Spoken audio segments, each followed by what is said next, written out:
ဘကူးယုံမ၏တောင်ရှိဆုံးတက်နေရာတွင်ကက်လျက်တီးရှိသောဝယုံဝုံရွာကလေးသည်အမည်နှင့်လိုက်ဖက်စွာပင်ကြီးမားလာသောဝယုံတော်ကြီးများဖြင့်ဝင်းရံထားသောရွာငယ်လေးတွေဖြစ်တဲ့ခရီးတဂရီ1982ခုနှစ်ဝန်းကျင်ကာလဖြစ်သဖြင့်မြို့ပြနှင့်အလှမ်းဝေသောထိုရွာကလေးတွင်လျှက်စစ်မီးဟူသည်ဝေလာဝေနေဝင်မိုးရှုပ်သည်နှင့်ရင်းနှံစီမီးခွက်များ၏မိန်တုံ၄ယောက်များသာရွာ၏အသက်ကိုဆက်ပေးထားလိမ့်ရှိတယ်။ရွာသူရွာသားအများစုမှာတောင်ယာလုံးလဲလုံးကိုသာအဓိကထားလောက်ကင်ကြပြီးရိုးရယုံကြည်မှုများနှက်ယုံကြည်မှုများနှင့်တောတောင်၏ဥပဒေများကိုရိုသေကိုင်းချိုင်းစွာလိုက်နာကြသူများဖြစ်ကြတယ်။ထိုရွာကလေး၏ထိပ်ပိုင်းခက်ကြကြနေရာတွင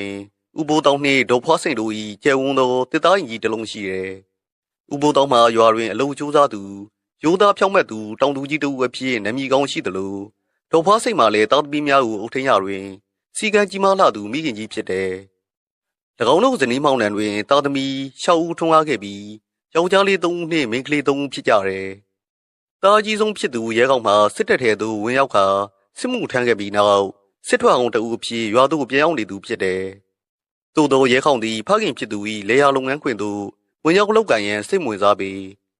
စစ်သွေးစစ်မှန်အပြည့်ရှိနေသေးပြီးဒေါသကြီးကတတိကောင်းလာသောရဲကောင်သည်အိမ်တွင်အေးစစ်စစ်နေလေးမရှိပဲရွာစဉ်လှဲ့လေကမိတ်ဆွေများနှင့်သာအရှင်ဖြုံးလေရှိတယ်။တလောက်လျင်တစ်ခေါက်နှစ်ခေါက်ခန့်သာအိမ်သို့ပြန်လာတတ်ပြီးမိသားစုကိစ္စများတွင်ဝင်ရောက်ဆွတ်ဖက်လေသိမရှိလာပ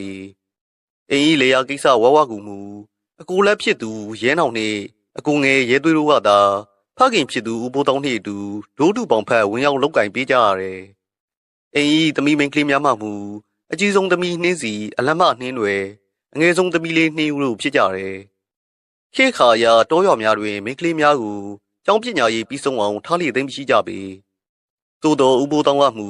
ပညာရေးကိုတန်ဖိုးထားသူပြီးသူ၏သမီးများကိုဝယုံကုန်းရွာနှင့်ခလန်းလန်းတွင်ရှိသောရှေလင်းချောင်းယုံဖြစ်ရောက်နိုင်သည်အင်းလျားခေါ်အနီးနားရွာကြီးရှိစာသင်ကျောင်းသို့တွားရောက်ပညာသင်ကြားစေခဲ့တယ်။နှင်းစီမှာအမအကြီးဆုံးပြီးမိခင်ဖြစ်သူကိုအိမ်မှုကိစ္စများကူညီလုပ်ကင်ပေးရင်ညီမငယ်2ဦးဖြစ်သောနှင်းရွယ်နှင့်နှင်းယူတို့၏ကျောင်းကိစ္စများကိုပါဂယုတစိုက်ကြီးရှုဆောင်ရှောက်ပေးရတယ်။အထူးသဖြင့်လက်မဖြစ်သူနှင်းရွယ်သည်ရုပ်ရည်ရှုံမောပြစ်တယ်လို့ညံလဲကောင်းလာသဖြင့်မိသားစုရဲ့ရှစ်တော်လေးဖြစ်နေတတ်တယ်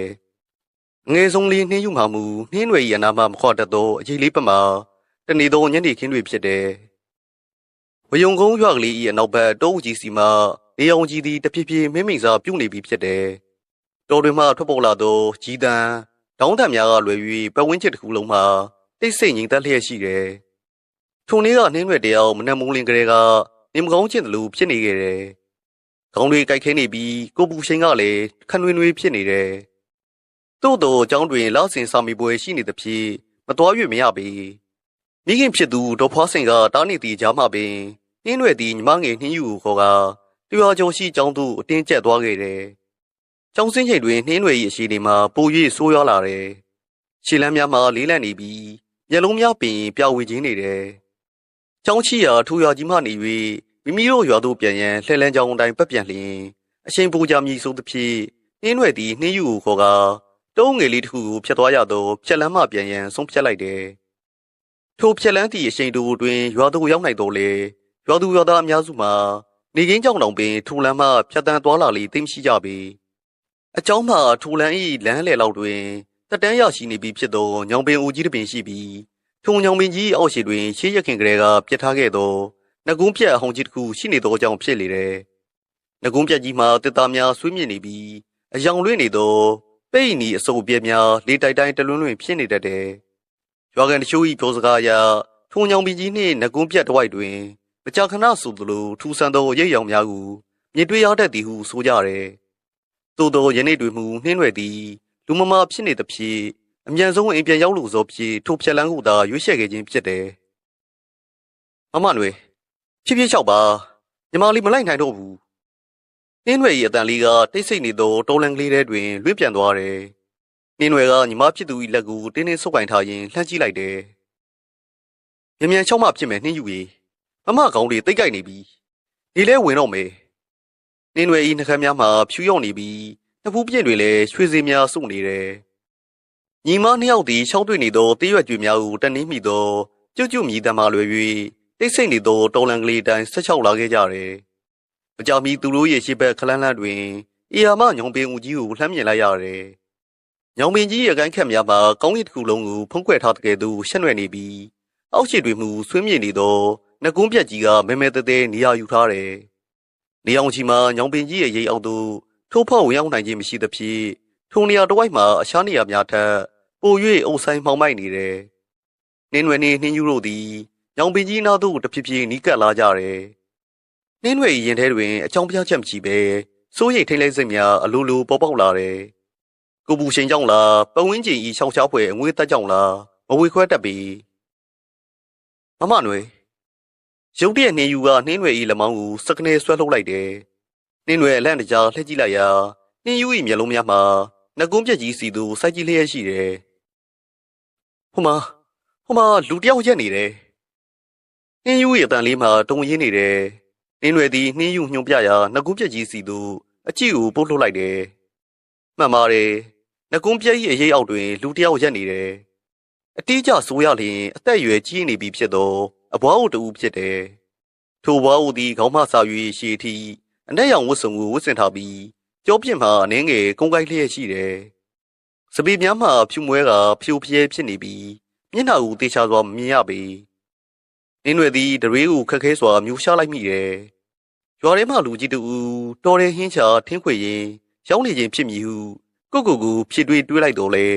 ဲသူမ၏စိတ်အာယုံထဲတွင်မူထိုဘွားကိုရက်နေပုံမှာတာမန်လူတယောက်နှင့်လုံးဝမတူညီကြောင်းအလိုလိုသိမြင်နေတယ်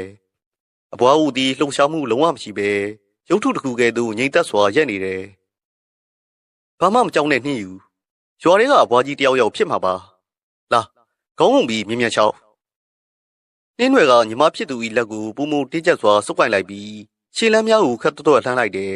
။သူတို့နှစ်ယောက်သည်ငကုံးပြက်ကြီးရှေ့မှဖျက်လျှောက်သွားကြတယ်။နှင်းရွယ်သည်အဘွားဦးစီသို့လုံးဝမကြည့်မိစေရန်မျက်လွှာကိုအောက်သို့ချထားတော်လေသူမ၏မျက်လုံးတောင်မှတဆင့်အဘွားဦး၏လှုပ်ရှားမှုကိုခံစားနေရတယ်။သူတို့ညီမနှစ်ယောက်ငကုံးပြက်ရှေ့မှအတိအကျဖြစ်သွားခြင်းတွေဖြစ်တယ်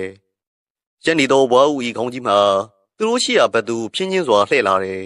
။အယိုးများအချင်းချင်းပုတ်တိုက်သွားတဲ့ကဲ့သို့တကြည်ကြီးမြည်တမ်းတက်တဲ့ကိုနှင်းရွယ်ကြားလိုက်ရတယ်လို့ပင်နှင်းရွယ်သည်မနေနိုင်တော့ပဲအဘွားဦး၏မျက်နှာစီသို့လှမ်းကြည့်လိုက်မိတယ်။ထိုအချိန်တွင်အဘွားဦးနှင့်နှင်းရွယ်တို့မျက်လုံးချင်းစုံသွားကြတယ်။အဘွားဦး၏မျက်လုံးများမှာအယောင်စင်ကင်းမဲ့နေပြီ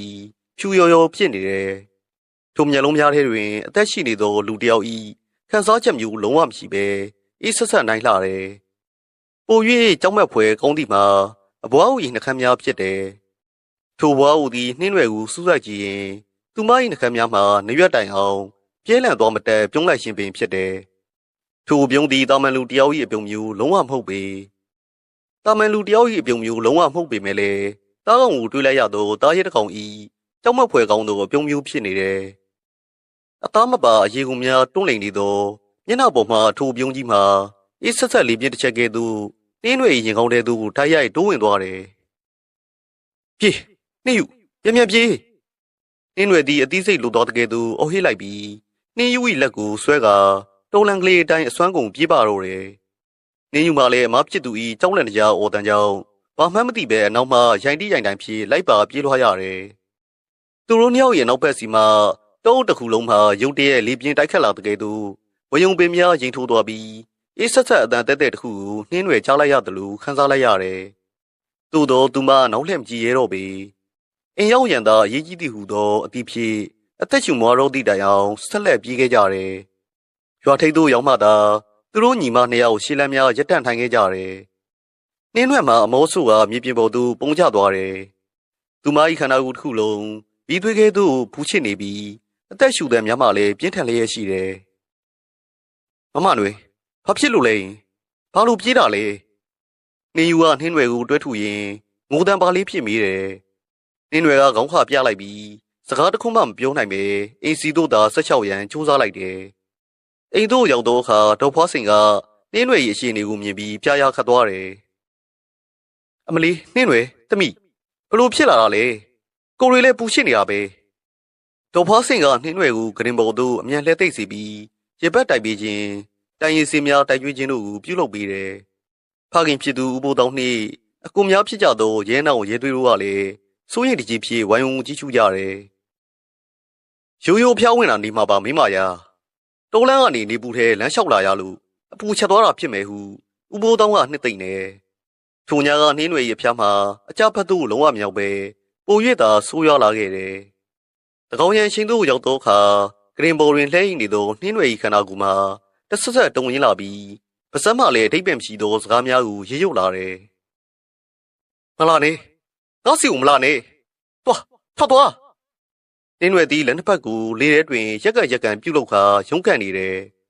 သူမ၏နှစ်ဖူးပြင်တစ်ခုလုံးရွှေများဖြည့်ရွှဲနေပြီးမျက်လုံးများမှာမိထားလျက်ရှိတော်လဲမျက်ခုံများအောက်တွင်မျက်လုံးဆံများကလျင်မြန်စွာလှုပ်ရှားနေသည်ကိုတွေ့ရတယ်ဒေါ်ဖွားစိန်သည်တမိဖြစ်သူ၏ဂရင်ဘေးတွင်ထိုင်ရင်းစိုးရင်တကြီးဖြည့်နှင်းရွယ်၏နှစ်ဖူးကိုရေပတ်တိုက်ပေးနေတယ်တမိနှင်းရွယ်သတိထားစမ်းပါဦးတမိရဲ့အမေလေးနှင်းရွယ်သည်ရုတ်တရက်မျက်လုံးများကိုပြူးကျဲစွာဖွင့်လိုက်တယ်သို့သောသူမ၏မျက်လုံးများမှာဒေါ်ဖွားစိန်ကိုကြည့်နေခြင်းမဟုတ်ပဲအခန်း၏မှောင်မိုက်နေသောတောင်းတနေရာစီသို့စူးစိုက်ကြည့်နေခြင်းဖြစ်တယ်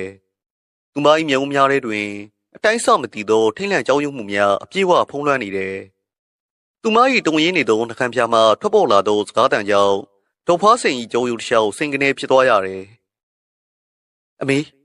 ဟိုတော့မှနှကုံးပြန်တာကအဘွားကြီးသမီးကိုလာခေါ်နေတယ်နင်းရွယ်၏လက်ညှိုးလေးကအခန်း၏မှောင်မိုက်နေသောတောင်းစီသို့တုံရီစွာညှို့ပြလျက်ရှိတယ်သို့သောဒေါ်ဖွားစိန်လှမ်းကြည့်လိုက်သောအခါထိုနေရာတွင်မဲမဲမောင်မောင်အရေးများမှလွယ်၍ရည်သူမှရှိမနေခဲ့ပေထိုညမှစာ၍ဝေယုံကုန်းရွာကလေးရှိဥပိုးတောင်းတို့မိသားစု၏အေဂျင့်တော်ဘွားလေးသည်အဆုံးသတ်သွားခဲ့ပြီးအိမ်မက်စုံများရှောက်ရှားဖွယ်ရာအဖြစ်ပြက်များလွှမ်းမိုးမိရက်ဆက်သောကံကြမ္မာ၏ရှောက်ရှားမှုများအောက်သို့တဖြည်းဖြည်းကြားရောက်သွားခဲ့ပြီဖြစ်ကြောင်းမြည်သူမျှကြိုတင်မသိရှိနိုင်ခဲ့ကြပေထိုညကဝေယုံကုန်းရွာကလေး၏ညင်ရသည်အခြားရများထက်ပို၍ရှည်လျားနေတကယ်သူရှိတယ်ဒေါ်ဖွားစိန်တယောက်သမီးဖြစ်သူနှင်းရွယ်၏အိယာဘေးတွင်မိခွက်ကလေးကိုမှိန်ထုံးကမိုးလေးပေါက်ထိုင်းဆောင်နေခဲ့ရတယ်အခန်းတောင်ရှိမှောင်မိုက်နေသောနေရာလူစီတို့လက်ညှိုးထိုးကသွေးပြက်မတက်အော်ဟစ်နေခဲ့သောနှင်းရွယ်သည်အတော်ကြောင်အောင်ရုန်းကန်နေခဲ့ပြီးနောက်မောဖောက်ခါပြန်လဲအိမ်မောကြားသွားခဲ့တယ်သို့သောသူမ၏အိတ်ဆက်ရှင်မှာငြိမ်းချမ်းမှုမရှိပေတညာလုံးရောင်ရမ်းအော်ဟစ်ရှင်အိမ်မက်ဆူးများမခါလန်နိုးခြင်းများဖြစ်တာအချိန်ကုန်ဆုံးခဲ့ရတယ်ဖခင်ဖြစ်သူဥပိုးတောင်းဝမှုသမီးဖြစ်သူအပူရှက်ပြီးကြောင်ကရန်ဖြစ်သည်ဟုသာယူဆကဖျားစင်ရှိတွင်ပြည့်ရည်မြတ်တာပူရင်အချိန်ကုန်ခဲ့တယ်ဘူးယုံမ၏နက်ခင်းသည်ရှောက်တွေ့သောမြေနှံဝါရွက်ချွေနှံတို့ဖြင့်တဘာဝကြကြစတင်လာတယ်နေအောင်ကြီးကတေသားရင်ကြီး၏ကျမ်းပြစ်ပေါ်သို့ဖြာကျလာတော့လေမိသားစု၏ရင်ထဲရှိအုံမိုင်းနေသောစိုးရင်စိတ်များကိုတော့ကွဲပြောင်းမပေးနိုင်ခဲ့ပေအင်းလွယ်၏ကိုပူချိန်မှအနှင်းငယ်ကျသွားတော့လေမျက်လုံးများမှရှောင်ကျနေပြီးမျက်နှာတစ်ခုလုံးမှာသွေးဆုံနေတကယ်သူဖြူရောနေတယ်ထိုနေ့မိုးလင်းပိုင်းတွင်အင်ရှိတကားဝစီမှခွေးဟောင်တံများနေသူအိမ်သို့ပြန်ရောက်လာသူမှာတာအကြီးဆုံးဖြစ်သူရဲခေါင်ပင်ဖြစ်တယ်စစ်သားဟောင်းပြီးတောင်တင်းခိုင်မာသောခန္ဓာကိုယ်နှင့်စူးချသောမျက်ဝန်းများရှိသည့်ရဲခေါင်သည်အိမ်ထဲသို့ဝင်ချင်းပင်အိမ်၏လေးလက်နေသောလေထုကိုချက်ချင်းသတိထားမိလိုက်တယ်အမေအိမ်မှာဘာဖြစ်နေကြလဲမျက်နှာတွေလည်းမကောင်းကြပါလားရဲခေါင်ကပခုံးပေါ်မှာလွယ်အိတ်ကိုရှာရင်မေးလိုက်တယ်ဒေါ်ဖွားစိန်ကတပြင်းရှိကြီးကိုရှာကနှင်းရွယ်ဖျားနာနေသည့်အကြောင်းစုံကိုရှင်းပြလိုက်တယ်ရဲခေါင်သည်အလမဖြစ်သူနှင်းရွယ်လဲလျောင်းနေသောအခန်းအတွင်းသို့ဝင်သွားပြီးညီမဖြစ်သူစူးစိုက်ကြည့်လိုက်တယ်ရဲခေါင်တွင်ထူးခြားသောပညာရည်များမရှိတော့လေစစ်မြေပြေတွင်အတွေ့အကြုံရည်ကျက်ခဲ့သူပြီးနှင်းရွယ်၏မျက်နှာပေါ်မှာမဲမောင်နေသောငွေးတက်များကိုမြင်တွေ့လိုက်ရသဖြင့်သူ၏ရင်ထဲတွင်အထိတ်ထိတ်ဖြစ်သွားရတယ်အမေလွယ်လေးပုံစံကရိုးရိုးဖျားတာနဲ့မတူဘူးမျက်နှာကညုံမဲပြီးမှိုက်နေတယ်ကျွန်တော်သွားပြီးဆရာပင့်လာခဲ့မယ်ရဲခေါင်သည်အမေဖြစ်သူ၏စကားကိုပင်ဆက်မဆောင်တော့ပဲအိမ်အောင်သို့ဆင်ကသူ၏စပိန်ကိုဆွဲ၍ရွာပြင်သို့ချက်ချင်းထွက်ခွာသွားတော့တယ်ဒီနေငယ်ဆောင်သွားသောအချိန်တွင်ရဲခေါင်ပြန်ရောက်လာတယ်သူနှင့်တူအသက်50ကျော်အရွယ်မျက်နှာထားတီကြီးခတ်ထန်သောအမျိုးသားကြီးတဦးပါလာတယ်ထိုသူမှာတက်မတော်တွင်ရဲခေါင်နှင့်တူတာဝန်ထမ်းဆောင်ခဲ့ဖူးပြီးယခုအခါရက်ထဲတွင်တိုင်းရင်းစစ်ဆရာအောင်လန်းပညာများကိုနားလည်သူဆရာဘာကျော်ပင်ဖြစ်တယ်ဆရာဘာကျော်သည်စစ်ထွက်အောင်ပြီးပြတ်သားသူဖြစ်ပြီးရောင်သူရောသားများကသူ့ကိုများစွာလေးစားကြတယ်ဆရာဘာကျော်သည်အိမ်ပေါ်သို့ရောက်ရှင်နှင်းရွယ်အခန်းထဲသို့တန်းဝင်သွားတယ်သူသည်နှင်းရွယ်၏မျက်လုံးများကိုစစ်ဆေးခြင်းသွေးခုန်လုံးဆန်းသက်ခြင်းတို့ကိုခိတ္တမျှပြုလုပ်ပြီးနောက် သူ၏မျက်မှောင်များစူးကြုံသွားတယ်။သို့တော်မိဘများစိတ်ပူမြည်ဆိုးသဖြင့်သူကပုံမှန်လေတန်းဖြစ်တာစကားဆိုလိုက်တယ်။ဦးလေးနဲ့တော့တိတ်မစိုးရင်ပါနဲ့။ရာသီဥတုရှောင်းဖျားတဲ့တာမန်အဖျားမျိုးပါ။ကျွန်တော်စင်းမြစ်တချို့တွေ့တိုက်ဖို့စီစဉ်ပေးခဲ့ပါမယ်။ဒေါ်ဖွားစိန်နဲ့ဦးဘိုးတောင်းတို့မှထိုစကားကြောင့်အနှင်းငယ်တက်တာရသွားကြတယ်။သို့တော်ဆရာဘကျော်ကရဲခေါင်ဤပခုံးကိုအသာပုတ်ခါရဲကောင်မင်းကားနောက်ခဏလိုက်ခဲ့စမ်းဟုဆိုပြီးအိမ်နောက်ဖေးဘက်သို့ခေါ်ထုတ်သွားတယ်။အိမ်နောက်ဖေးတသားလေကားထစ်တွင်ထိုင်ရင်ဆရာဘကျော်ကစစ်လိတ်တလိတ်ကိုမိညှိလိုက်တယ်။စစ်လိတ်ငွေများကိုမှုတ်ထုတ်လိုက်ပြီးနောက်သူ၏မျက်နှာမှာအလွန်တီးတန့်သွားတယ်။မင်းညမအရှိနေမကောင်းဘူးရဲကောင်။ဆရာဘကျော်ရဲ့အတန်မှတိုးတော်လေလေးနဲ့လှတယ်။ငါအင်ပေါ်ရောက်ရှင်သတိထားမိတယ်။မင်းညမမျက်နှာကမဲမောင်နေတာပဲ။ရိုးရိုးကမဟုတ်ဘူး။အောင်လန်းပညာနဲ့ပြူစားခံထားရတဲ့ပုံစံမျိုးကွာတော်တော်လေးကိုအောင်လန်းမိနေတဲ့လက္ခဏာပြနေတယ်ရဲကောင်မျက်နှာမှာဒေါသကြောင့်หนีရဲသွားပြီးလက်သီးကိုကြည့်ကြပါအောင်စုပ်လိုက်မိတယ်ဘသူလောက်တာလဲဆရာကျွန်တော်အခုချက်ချင်းသွားရှင်းမယ်စိတ်ကိုလျှော်စမ်းပါရဲကောင်ရာမင်းအဲ့လိုဒေါသကြီးနေလို့ပြဿနာကရှင်းသွားမှာမဟုတ်ဘူးဆရာဘာကျော်ကရဲကောင်ကိုတားမြစ်လိုက်တယ်လောလောဆယ်မင်းညမကိုအိမ်ပြင်ပေးမထွက်နဲ့ပြီးတော့သစိမ်းတွေမတင်ကားစရာလူတွေနဲ့ပေးမတွေ့စေနဲ့ငါအစီရင်တချို့လောက်ခဲ့ပေးမယ်သူတို့နှစ်ဦးစကားပြောနေစေအချိန်တွင်အင်းရှိဝင်တဲ့သူရွာထဲမှာဟင်းသီးဟင်းရွက်ရောင်းဝယ်သူတချို့နဲ့ဥပိုးတောင်း၏မိတ်ဆွေတချို့ဝင်ရောက်လာကြတယ်ဥပိုးတောင်းကအဲဝေးကြေပွန်စွာဖြင့်သူတို့ကိုနှုတ်ဆက်ကာအင်းရှိကွက်ပြစ်တွင်ထိုင်စေတယ်ထိုလူအုပ်ထဲတွင်တာမန်ရွာသားများနှင့်မတူညီသောထူးဆန်းသည့်အမျိုးသမီးဦးကြီးတူရောနှောပါဝင်လာသည်ကိုပြည်သူအမှသတိမထားမိလိုက်ကြပေထိုဘွားအုံမှာခေါင်းမှစား၍ရှေဆုံးတိုင်အနက်ရောင်ဝတ်စုံကိုဝတ်ဆင်ထားပြီးစပေများမှဖြူမွဲဖျို့ဖျဲဖြစ်နေတယ်။သူမသည်ဆရာသူများကဲ့သို့ကွက်ပြစ်တွင်မထိုင်ပဲအင်းရှိလေကားရင်းတွေရက်ခါအိမ်ပုံတို့သာစူးစိုက်ကြည့်နေရတယ်။ထိုဘွားအုံမှာအခြားသူမဟုတ်ရွာပြင်တောဆက်တွင်တကူရဲနေထိုင်ပြီးအောင်လန်းပညာများလိုက်စားကယူတုနေသည်ဟုနာမည်ဆိုးထွက်နေသောအဘွားမယ်ခက်ပင်ဖြစ်တယ်။ထိုစဉ်အိမ်ပေါ်မှတုံ့လှုပ်ချောင်းချောက်ဖွယ်ရာအဟိတန်ကြီးတစ်ခုထွက်ပေါ်လာတယ်။အာမလာနဲ့ထွက်သွားနင်းရွယ်ဤစူးချသောအော်တန်ကြီးကြောင့်အင်းရှိလူများအလုံးစွန့်အားသွားကြတယ်နင်းရွယ်သည်ဖြရွင်းပေါင်းမှတဆင်လေကားရင်းတွေရက်နေသောအဘွားမယ်ခက်ကိုမြင်တွေ့သွားပြီးအလန်တကြားအဟိလိုက်ခြင်းဖြစ်တယ်အိမ်နောက်ဖေးတွင်ရှိနေသောရဲခေါင်နှင့်အဖားကျော်တို့သည်အော်တန်ကြားရအင်းရှိသို့အပြေးလွှာရောက်လာကြတယ်အဖားကျော်သည်လေကားရင်းတွေရက်နေသောအဘွားမယ်ခက်ကိုလှမ်းမြင်လိုက်သည်နှင့်အရှင်တွေကိုချက်ချင်းသဘောပေါက်သွားတယ်သူသည်အဘွားမက်ခန့်နှင့်အိမ်ကြားသို့လှည့်မြန်စွာဝင်ရောက်ပိတ်ဆို့ရပ်တန်းလိုက်ပြီးဒေါသကြီးအော်ဟစ်လိုက်တယ်။ဟဲ့မက်ခတ်နင်ဘာလာလောက်တာလဲ။အခုချက်ချင်းပြတ်ထွက်သွားစမ်း။ဒီအိမ်ကိုနင်လာစရာအကြောင်းမရှိဘူး။ထွက်သွား။ဥပိုးတောင်းနှင့်ဧည့်သည်များမှာဆရာဘာကျော်၏အပြုတ်မှုကြောင့်ကြက်တည်သေးသွားကြတယ်။ရဲခေါမှမူဆရာဘာကျော်၏နောက်ကျောဘက်တွင်ရက်ခါအဘွားမက်ခတ်အားအန်ကျဲ၍စိုက်ကြည့်နေတယ်။အဘွားမက်ခတ်သည်ဆရာဘာကျော်၏ငောင်းငန်းမှုကိုဂရုမစိုက်ပေ။သူမ၏ဖြူရောင်နေသောမျက်လုံးများကဆရာဘကျော်ကိုစိုက်ကြည့်နေမှသူမ၏နှာခမ်းများကနေရွာနာတိုင်အောင်ပြဲလန့်သွားမတက်ပြုံးလိုက်တယ်။ထိုပြုံးသည်နှင်းရွယ်တောလန်းတွင်မြင်တွေ့ခဲ့ရသောအေးဆက်ဆက်သားရဲတကောင်၏အပြုံးမျိုးပင်ဖြစ်လေတယ်။ထိုနောက်ဘွားမယ်ခက်သည်စကားတခုမှမဟာတော့ပဲအိမ်ဝန်းထဲမှဖြင်းချင်းစွာလှည့်ထွက်သွားပါတော့တယ်။ဘွားမယ်ခက်ထွက်သွားပြီးနောက်ရွာသားများလည်းအရှင်နေမဟန်တီကိုရိပ်မိကတယောက်တစ်ပေါက်နှုတ်ဆက်ပြီးပြန်သွားကြတယ်။ရိုးရာယုံကြည်မှုများကိုသိမြုံကြည့်တတ်သောဥပိုးတောင်အိမ်အောင်သို့ဆင်းသွားခြင်းကိုဆောင်၍ဆရာဘကျော်ကဒေါ်ဖွားစိန်နှင့်ရဲကောင်တို့ကိုအနားသို့ခေါ်လိုက်တယ်။မေကြီးကိုနကအဘွားကြီးကိုတတိထားအဲ့ဒီမဲခတ်ဆိုတာကအောင်လန်းပညာတွေလိုက်စားရင်ယူသွနေတဲ့သူကသူကဘသူ့အိမ်ကိုမှအကြောင်းမရှိပဲရောက်လာတတ်တဲ့သူမဟုတ်ဘူး။ဒီနေ့မှဒီအိမ်ရှေ့ကိုရောက်လာတာရိုးသားသားမဟုတ်ဘူး။ဆရာဘကျော်၏စကားကြောင့်ဒေါ်ဖွားစိန်ရင်ထဲတွင်ထိတ်လန့်မှုများပုံမူကြီးထွားလာရတယ်။ရဲခေါမှမူဒေါသကိုမြုပ်သိမ်းထားသဖြင့်မေယုံများထောင်ထားလျက်ရှိတယ်။နေလုံးကြီးသည်ဘကူးယုံမှတောင်တန်းများနောက်သို့တဖြည်းဖြည်းဝင်ရောက်သွားပြီဖြစ်တယ်။ပုံရင်းတစ်ခုလုံးအမှောင်ထူဖုံးလန်းလာသည်နှင့်မျှဝယုံကုန်းရွာလေးရှိဤတသားအင်ကြီးပေါ်တွင်လည်းရှင်းပြ၍မရနိုင်သောအေးဆက်ဆက်ငွေသက်များကတစားတစားကြီးစိုးလာနေပြီဆိုသည်ကိုမိသားစုဝင်များအလုံးအလိုလိုခန်းစားနေကြရတော့တယ်။ဘကူးယုံမှတောင်တန်းများစီမှဖြတ်တန်းတိုက်ခတ်လာသောညာချမ်းလေးသည်အေးစိမ့်စိမ့်ရှိလာပြီးပတ်ဝန်းကျင်တစ်ခုလုံးမှာတိတ်ဆိတ်ငြိမ်သက်လျက်ရှိတယ် ရွာသူရွာသားအများစုမှာနေကင်းဘက်တောင်ယာလုံးများဖြစ်ပင်ပန်းထားကြသဖြင့်အစိုးတက်လှေနေပင်အိယာဝင်သွားကြလိမ့်မည်ဥပိုးတောင်တို့၏တသားအင်ကြီးတွင်လည်းညစာစားတော့ပြီးချိန်၌အိမ်သုံးမီးဆန်ငယ်ကိုပိတ်လိုက်ပြီးဖြစ်ရာအိမ်တစ်ခုလုံးသည်ရင်းနှံစီမိခွက်ကလေးများ၏ပိန်ပြပြလင်းအောင်အောက်တွင်မှိုင်ဝေဝေဖြစ်နေတော့တယ်ညောင်ပိုင်းရှိတွင်ဒေါ်ဖွားစိန်နှင့်အကူလဲဖြစ်သူရဲနောင်တို့သည်အိမ်တော်ဖေးရှိကွက်ပစ်ပေါ်တွင်ထိုင်ကာနေလေကခူးဆိုထားသောဆေးရွက်ကြီးများကိုခွဲရှားရွေးချယ်သည့်အလုပ်ကိုလုပ်ကင်နေကြတယ်အလုံးလုံးနေရင်ဖြစ်ဒေါ်ဖွားစိန်၏စိတ်ထဲတွင်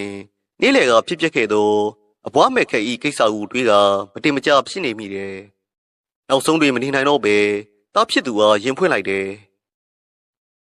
်ငါတော့နားမလဲတော့ဘူးရဲကောင်ရဲ့ဟိုမဲခက်ဆိုတဲ့အဘွားကြီးကယူးကြောင်ကြောင်ဖြစ်နေတဲ့မိမအူကြီးပဲလေဆရာဘာကျော်ကဘာဖြစ်လို့ဒီလောက်တောင်ဒေါသကြီးနဲ့အော်ဟင်မောင်းထုတ်ရတာလဲတာမန်အယူမကြီးတယောက်ကိုအဲ့လောက်ထိကြံကြံတန်တန်လှုပ်เสียမလို့တာဟုဒေါ်ဖွားစင်ကစီးရွက်ကြီးများကိုတက်ရက်စွာစုပုံရိပ်မေးလိုက်တယ်ရဲနောင်ကတပြင်းတစ်ချက်ချလိုက်ပြီးဆရာဘာကျော်ကသူ့အကြောင်းနဲ့သူရှိလို့နေမှာပေါ့မေယာမေလဲတီသားပဲအဲ့ဒီဘွားမဲခက်ကရွာပြင်တုံးဆက်မှာတယောက်တည်းနေတာအောင်လန်းပညာတွေပါလိုက်စားတယ်လို့လေသတင်းထွက်နေတာပဲကူဆရာဘာကျော်ကကိုရဲကောင်နဲ့လေညီကိုလိုခင်းနေတော့ကျွန်တော်တို့မိသားစုစိုးရင်လို့တားရနေမှာပါဟုပြန်လဲဖြစ်တွေးပေးလိုက်လေတယ်သူ့တော်မိခင်ဖြစ်သူရင်ထဲရှိတန်တရားနှင့်စိုးရင်စိတ်များကိုတော့အပြေးဝရှစ်ဖြတ်နိုင်ခြင်းမရှိခဲ့ပေည9 နာရီခန့်အချိန်သို့ရောက်လာသောအခါသူတို့မိသားစု2ယောက်တည်းအလုံးများတင်စီပြီးအိယာဝင်ရန်ပြင်ဆင်ကြတော့တယ်ဒေါ်ဖွားစိန်သည်သမီးများအိတ်သည့်အခန်းကျယ်ကြီးရဲ့သို့ဝင်လာခဲ့တယ်အခန်းထဲတွင်ခြံတော်နှလုံးထောင်ထားပြီ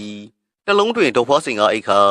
ခြံခြံတော်တစ်လုံးတွင်ဖျားနာနေသောနှင်းရွယ်နှင့်အငယ်ဆုံးသမီးနှင်းယူတို့ညီမ2ယောက်အတူအိတ်ကြတယ်ဒေါ်ဖွားစိန်သည်အိယာမွေမီနှင်းရွယ်၏ခြေထောက်ကိုအသာလှန်၍ဆက်သက်ကြည့်လိုက်တယ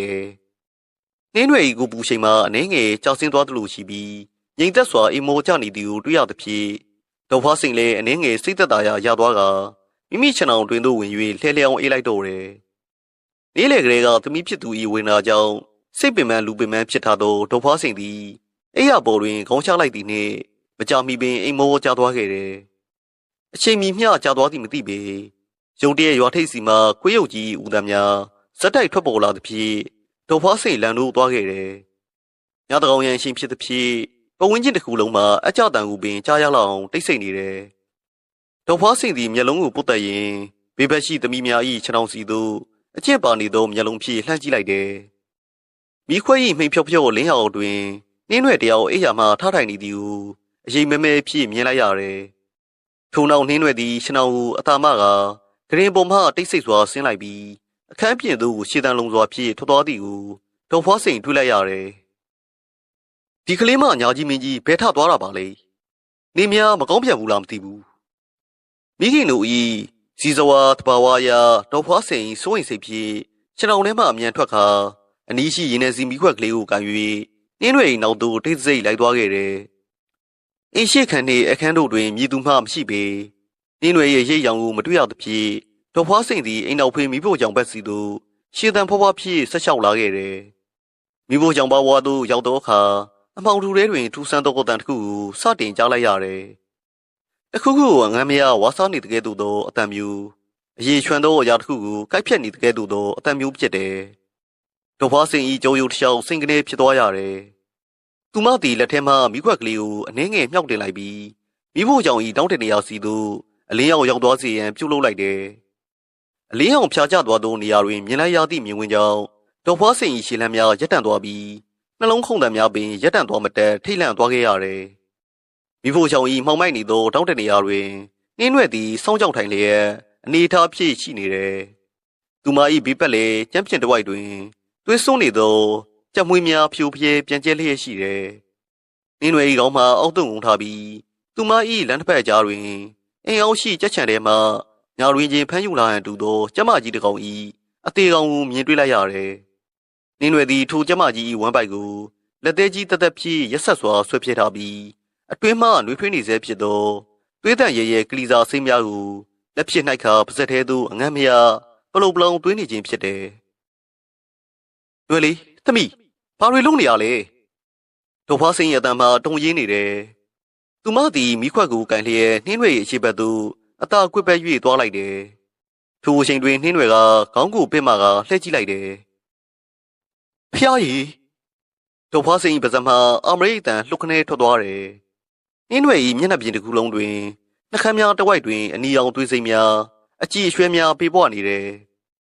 သူမ၏လက်ထဲတွင်စုပ်ကင်ထားပြီးပါဇက်ဖြည့်ကိုက်ဖြက်ဝါမြုံနေသောအရာများမှာချက်ပြုတ်ရသေးခြင်းမရှိသောသွေးတန်ရဲရဲကြက်ကလီစာစိမ့်များပင်ဖြစ်နေတော့တယ်ပို၍ကြောက်မက်ဖွယ်ကောင်းသည်မှာနှင်းတွေ၏မျက်လုံးများပင်ဖြစ်တယ်ထိုမျက်ဦးများထဲတွင်လူသားတယောက်၏အသီးစိမ်မျိုးလုံးဝမရှိတော့ပဲတားကောင်ကိုစားတောက်နေစဉ်အနှောက်အယှက်ပေးခံရသဖြင့်ဒေါသထွက်နေသောတော်ရိုင်တရိတ်ဆန်တကောင်၏မျက်လုံးမျိုးဖြင့်မိခင်ဖြစ်သူကိုစူးစိုက်ကြည့်နေခြင်းဖြစ်တယ်။နင်းရွယ်သည်ဒေါ်ဖွားစိန်ကိုမြင်သည်နှင့်လက်ထဲမှကြက်ကလီစာများကိုအောက်သို့ပြစ်ချလိုက်ပြီးနေရာမှချက်ချင်းထရက်ခါအိတ်ခမ်းထဲသို့လုံလျင်မြန်သောရှီလန်းများဖြင့်ပြေးဝင်သွားလေတော့တယ်။ဒေါ်ဖွားစိန်မှကြက်တီတီလျက်နေရာတွင်ပင်လျင်ကြံရစ်ခဲ့တယ်။သူမရင်ထဲတွင်ကြောက်ရွံ့မှုနှင့်အတူတွေ့တော့ဝေခွဲမရမှုများအချိုးကျရုံးချက်နေတယ်။ငါသမီးလေးဖျားနေလို့ဗိုက်စာလုံးလို့များအသိစိတ်လုပ်ပြီးစားမိတာလားဟု၍မိခင်ပြီးကိုကိုပြန်လဲနှစ်သိမ့်ဖြည့်တွေးကြည့်မိတယ်။သို့သောဒေါ်ဖွားစိန်၏ခေါင်းထဲသို့အလွန်ထိတ်လန့်ပွဲကောင်းသောအသည့်တစ်ခုကလျှက်တစ်ပြက်ဝင်ရောက်လာခဲ့တယ်။နင်းရွယ်သည်ငယ်စဉ်ကလေးကတိရစ္ဆာန်များ၏ကလီစာအတွင်းကလီစာဆိုလျင်ရှက်ပြုတ်ထားလျင်ပင်အနက်မခံနိုင်လောက်အောင်ယုံရှားတတ်သူလုံးဝမစားတတ်သူဖြစ်တယ်။ယခုကဲ့သို့သွေးတန်ရဲရဲကလီစာစိမ့်များကိုအငမ်းမရစားတောက်နေခြင်းမှာလုံးဝမဖြစ်နိုင်သောကိစ္စရပ်တစ်ခုပင်ဖြစ်တယ်။သွေးစွန်းနေသောကြက်ကလီစာအကျွင်းချက်များကိုကြည့်ရင်ဒေါ်ဖွားစိန်၏ခန္ဓာကိုယ်တစ်ခုလုံးဆက်ဆက်တုံလာခဲ့တယ်။ဝယုံကုန်းရွာကလေးရှိအင်ကြီးထဲသို့လူသားမဟုတ်သောမမြင်အပ်သောအရာတစ်ခုခုဝင်ရောက်စိုးမိုးနေပြီးဆိုသည်ကိုမိခင်တယောက်၏အလိုလိုသိစိတ်ဖြင့်သူမရိပ်စာမိလိုက်တော့တယ်။မိဖို့ကြောင့်တောင်မှကြက်ကလီစာစိမ့်များကိုအငမ်းမရဝါမြုံနေခဲ့သောနှင်းတွေ၏ကြောက်မက်ဖွယ်မြင်ကွင်းသည်ဒေါ်ဖွားစိန်နှလုံးသားကိုစုံနေရှင်းမွပြစ်လိုက်တဲ့ကဲ့သို့ရှိလေတယ်။ထိုညကဒေါ်ဖွားစိန်တယောက်အိယာသို့ပြန်လဲရောက်လာတော့လေတရင်မှပင်မှိဆက်၍မရခဲ့ပြီ။မျက်လုံးမိတ်လိုက်တိုင်းသွေးတန်ရဲရဲနှခမ်းများနှင့်တားရဲတကောင်လိုစူးရဲနေသောသမီးဖြစ်သူ၏မျက်လုံးများကိုသာထက်ခါတလဲလဲမြင်အောင်နေမိတယ်။နောက်တနေ့နည်းနည်းမိုးလင်းသောအခါနှင်းရွယ်ရရှိနေမှအဖျားကျသွားတဲ့ကဲ့သို့ရှိနေပြီးပုံမှန်အတိုင်းပြန်ဖြစ်နေသည်ကိုထူးဆန်းစွာတွေးလိုက်ရတယ်။ညကအဖြစ်ပြက်ကိုသူမလုံးဝမှတ်မိပုံမပေါ်ပေ။သို့တော့ဒေါ်ဖွားစိန်၏ရင်ထဲတွင်မူကြီးမားသောတောကမီတောက်ကလောင်မြိုက်နေစေဖြစ်တယ်။ခင်မုန်းဖြစ်သူဥပိုးတောင်းမှာရိုးရယုံကြည်မှုများကိုလက်မခံတတ်သူဖြစ်သည်ဖြင့်ညကအဖြစ်ပြက်ကိုပြောပြလျင်လေယုံကြည်မည်မဟုတ်ပဲအဖျားတက်၍ကြောင်ကရန်ဖြစ်သည်ဟုသာယူဆမည်ကိုသိနေသောကြောင့်ဒေါ်ဖွားစိန်သည်ထိုကိစ္စကိုရင်ထဲတွင်သာမျိုးသိထားလိုက်ရတယ်။ထိုနေ့မုန်းတဲ့ချိန်တွင်ဥပိုးတောင်းတို့မိသားစုအတွက်မမျှော်လင့်ထားသောကိစ္စတစ်ခုပေါ်လာခဲ့တယ်။ခရီးတော်တော်ဝေသွားရသောမျိုးတစ်မျိုးရှိဥပိုးတောင်း၏အကိုတဝမ်းခွဲတော်ဆက်သူတူရုတ်တရက်ကွယ်လွန်သွားကြောင်းသတင်းရောက်လာခြင်းပင်ဖြစ်လေတယ်။နောက်ရေးကိစ္စဖြစ်သည်ဖြင့်မတော်၍လည်းမသိတော့နေချင်းပြက်ရင်လည်းခရီးကဝင်းလုံးလာသည်ဖြင့်တညာ၏နှစ်ရက်ခရီးထွေးရမည်ဖြစ်တယ်။မိမကြီးသမီးလည်းအဖျားနေနဲ့ကြာသွားပြီဆိုတော့ငါတို့သွားမှဖြစ်မယ်။အကိုကြီးကငါ့အပေါ်ကျေးဇူးရှိခဲ့ဖူးတယ်ကွာဟုဥပိုးတောင်းကခရီးအိတ်ကိုပြင်ရင်စိုးလိုက်တယ်။ဒေါ်ဖွားစိန်မှာသွားခြင်းစိတ်လုံးဝမရှိပေ။သို့တော့ခင်မုန်းဖြစ်သူ၏စကားကိုလည်းမလို့ဆန်းသားသည်ဖြင့်လိုက်သွားရန်သာသဘောတူလိုက်ရတယ်။မသွားမီသူမသည်တာကြီးဆုံးရဲကောင်ကိုအိမ်နောက်ဖေးသို့ခေါ်ထုတ်ခါညကဖြစ်ပျက်ခဲ့သောကြက်ကလီစာအစင်းစားသည့်ကိစ္စများကိုမျက်ရည်လေရွယ်ဖြင့်အကုန်စင်ပြောပြလိုက်တော့တယ်။ရဲကောင်၏မျက်နှာမှာချက်ချင်းပင်တင်းမာသွားပြီးမြေယုံများထောင်တက်လာတယ်။အမေစိတ်ချလက်ချတာတော့ပါ။အိမ်မှာကျွန်တော်ရှိတယ်။ဘယ်အောင်လန်းဘယ်ပြောကမှကျွန်တော်ညီမကိုထပ်ပြီးဒုက္ခပေးလို့မရစေရဘူး။ဆရာဘာကြော်ကိုလည်းကျွန်တော်ထပ်ခေါ်ထားလိုက်မယ်ဟုရဲကောင်ကမိခင်ဖြစ်သူအားရဲရဲဝန်းဂရီပေးလိုက်တယ်။နေနေငယ်ဆောင်းချိန်တွင်ဥပိုးတောင်နှင့်ဒေါ်ဖွားစိန်တို့ဇနီးမောင်နှံသည်ရွာထိပ်မှတဆင်လှဲဖြည့်ခီးထွက်သွားကြတယ်။မိဘနှစ်ပါးထွက်သွားသည့်နေ့တစ်ပြိုင်နက်ကြီးမားကျယ်ဝန်းလာသောတစ်သားရင်ကြီးသည်ရုတ်တရက်ဟာလာဟင်းလင်းဖြစ်သွားတဲ့ကဲ့သို့ခန်းစားလိုက်ရတယ်။ရဲကောင်သည်ညီဖြစ်သူရဲနောက်နှင့်ရဲသွေးတို့ကိုခေါ်ကာအင်းရှိတကားပြင်းပေါက်များကိုတေချာစွာပိတ်ဆို့စေပြီးညဘက်ကင်းဆောက်ရန်အစီအစဉ်ဆွဲတော်တယ်။နေလုံးကွယ်၍အမှောင်ထူးကဝယုံကုန်းရွာကလေးကိုဝမ်းမြုပ်လိုက်ချိန်တွင်ပတ်ဝန်းကျင်တစ်ခုလုံးမှာရှောက်ကက်တိတ်ဆိတ်သွားတယ်။ယနေ့ညတွင်လမသားသဖြင့်အမှောင်ထုမှပို၍ပြည့်ရွှဲနေတဲ့အောင်ရှိတယ်။ရွာရိုးတစ်ချောင်းမှရံဖန်ရခါထွက်ပေါ်လာတတ်သောခွေးဟောင်တပ်များမှလွယ်၍ တခြားမြည်သည့်အတန်မှမကြားရပေအိမ်ပေါ်ရှိခန်းကျက်ကြီးထဲတွင်အမကြီးနှင်းစီသည်ညီမငယ်နှင်းယူနှင့်အတူ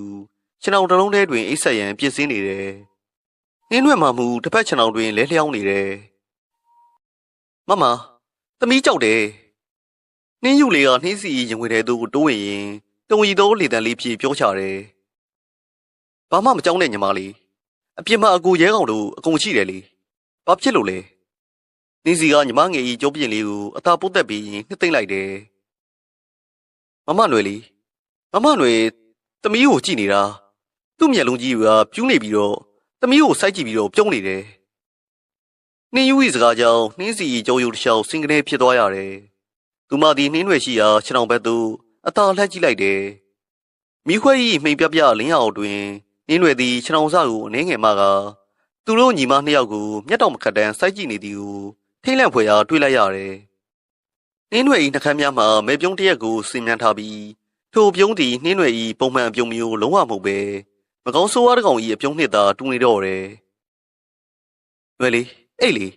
ဘာလို့ကြည့်နေရလဲနှင်းစီကတတိမွေ၍လှမ်းပေးလိုက်တယ်နှင်းရွယ်ထံမှမြည်သည့်အဖြစ်များထွက်မလာပေသူမသည်ခြေထောင်စကိုပြန်ချကာအိယာပေါ်သို့ပလက်လှန်၍လှဲချလိုက်တယ်နှင်းစီလည်းညီမငယ်နှင်းယူကိုတင်းကျပ်စွာဖတ်ထားရင်ဖျားစာများကိုစိတ်ထဲမှအထက်ထက်ရွတ်ဆိုနေမိတော့တယ်ညနေတကောင်ရန်သို့ရောက်လာခဲ့ပြီဖြစ်တယ်အင်ရှိခဲတွင်ရဲကောင်သည်သူ၏လက်လုံတနက်ကိုပေါင်ပေါ်တင်ကတင်မရီခွေထိုင်ရင်ကင်းဆောင်နေတယ်ရဲနောက်နှင့်ရဲသွေးတို့မှမူအိမ်မောကြနေကြပြီဖြစ်တယ်ထိုစဉ်ဝေယုံတောအုပ်ထဲမှညငှက်တကောင်၏အော်တန်စူစူဝါဝါထွက်ပေါ်လာတယ်ထိုတန်နှင့်အတူရွာထိပ်မှခွေးများ၏စုပေါင်းဥတန်ကြီးကပဲ့တင်ထက်၍ထွက်ပေါ်လာရာတရွာလုံးရှိခွေးများအလုံးကူးဆက်သွားတဲ့ကဲ့သို့ဇက်တိုက်ဦးလိုက်ကြတယ်ခွေးဥတန်များမှာရိုးရိုးဟောင်တန်မျိုးမဟုတ်ပဲတစုံတရာကိုမြင်တွေ့၍ကြောက်လန့်တရားဦးနေသည့်အထန်ရှိကြီးများဖြစ်ကြတယ်အခန်းထဲတွင်အိမ်မပျော်သေးပဲလူလိမ့်နေသောနှင်းစီသည်ခွေးဥတန်များကြောင့်ရင်တိန်တိန်ခုံးလာတယ်ထိုအချိန်တွင်သူမ၏နားထဲသို့အလုံးတရာအေးဆက်ပြီးကြသိန်းထောက်ဖွယ်ကောင်းသောအတန်တန်စတင်ဝင်ရောက်လာတယ်ပထမတွင်လေတိုက်တန်လူလူငှက်အောင်တန်လူလူကြားရတော့လေတေချာနားထောင်ကြည့်သောအခါလူဘာသာစကားနှင့်မတူညီသောစကားတန်ဝဲဝဲကြီးများဖြစ်နေတယ်ထိုတန်များသည်အိမ်ရဲ့အပြင်ဘက်မှလာနေခြင်းမဟုတ်ပဲအိမ်ကြီးအောက်ထက်သို့မဟုတ်နှင်းရွယ်၏ခြံအောင်စီမှလာနေတကယ်သို့ခန်းစားရတယ်နှင်းစီသည်ကြောက်လန့်လုံးသဖြင့်အတန်မထွက်လာစေရန်မိမိပါးစပ်ကိုလက်ဝါးဖြင့်တင်းကျပ်စွာပိတ်ထားလိုက်တယ်ရုတ်တရက်အခန်းထဲရှိလေထုမှရေခဲသမျှအေးဆက်သွားတယ်ထိုနောက်နှင်းရွယ်အိတ်နေသောဂရင်းစီမှထူးဆန်းသောလှုပ်ရှားသံများစတင်ထွက်ပေါ်လာတယ်လူတယောက်သည်ဂရင်ပေါ်တွင်မတက်ရ၍ခြေဆောင်နေတကယ်သို့ပြင်းထန်သောအတန်ကြီးများဖြစ်လေတယ်တစ်သားဂရင်ကြီးမှအဆစ်အဆက်များပြုတ်ထွက်တော်မတက်ဆောင်ယုံလှုပ်ရှားနေတယ်အင်းစီသည်ခြေနှောင်ကိုပင်မလှန်ရဲတော့ပဲခြေနှောင်ပေါင်းမှတဆင်အပြင်သို့ကြောက်လက်တရားခြုံကြည့်လိုက်တယ်မိခွက်လင်းအောင်အောက်တွင်နှင်းရွယ်ဤဂရင်ကြီးမှပြင်းထန်စွာတုန်ခါနေတယ်သို့သောဂရင်ပေါ်တွင်မြည်သူမှမတက်ရ၍ဆောင်နေခြင်းမရှိပေနှင်းရွယ်သည်အိယာပေါ်တွင်ပလက်အနေထားဖြင့်ငြိမ်သက်စွာလဲလျောင်းနေလျက်ပင်ရှိတယ်သို့ဆိုလျှင်ဤဂရင်ကြီးကို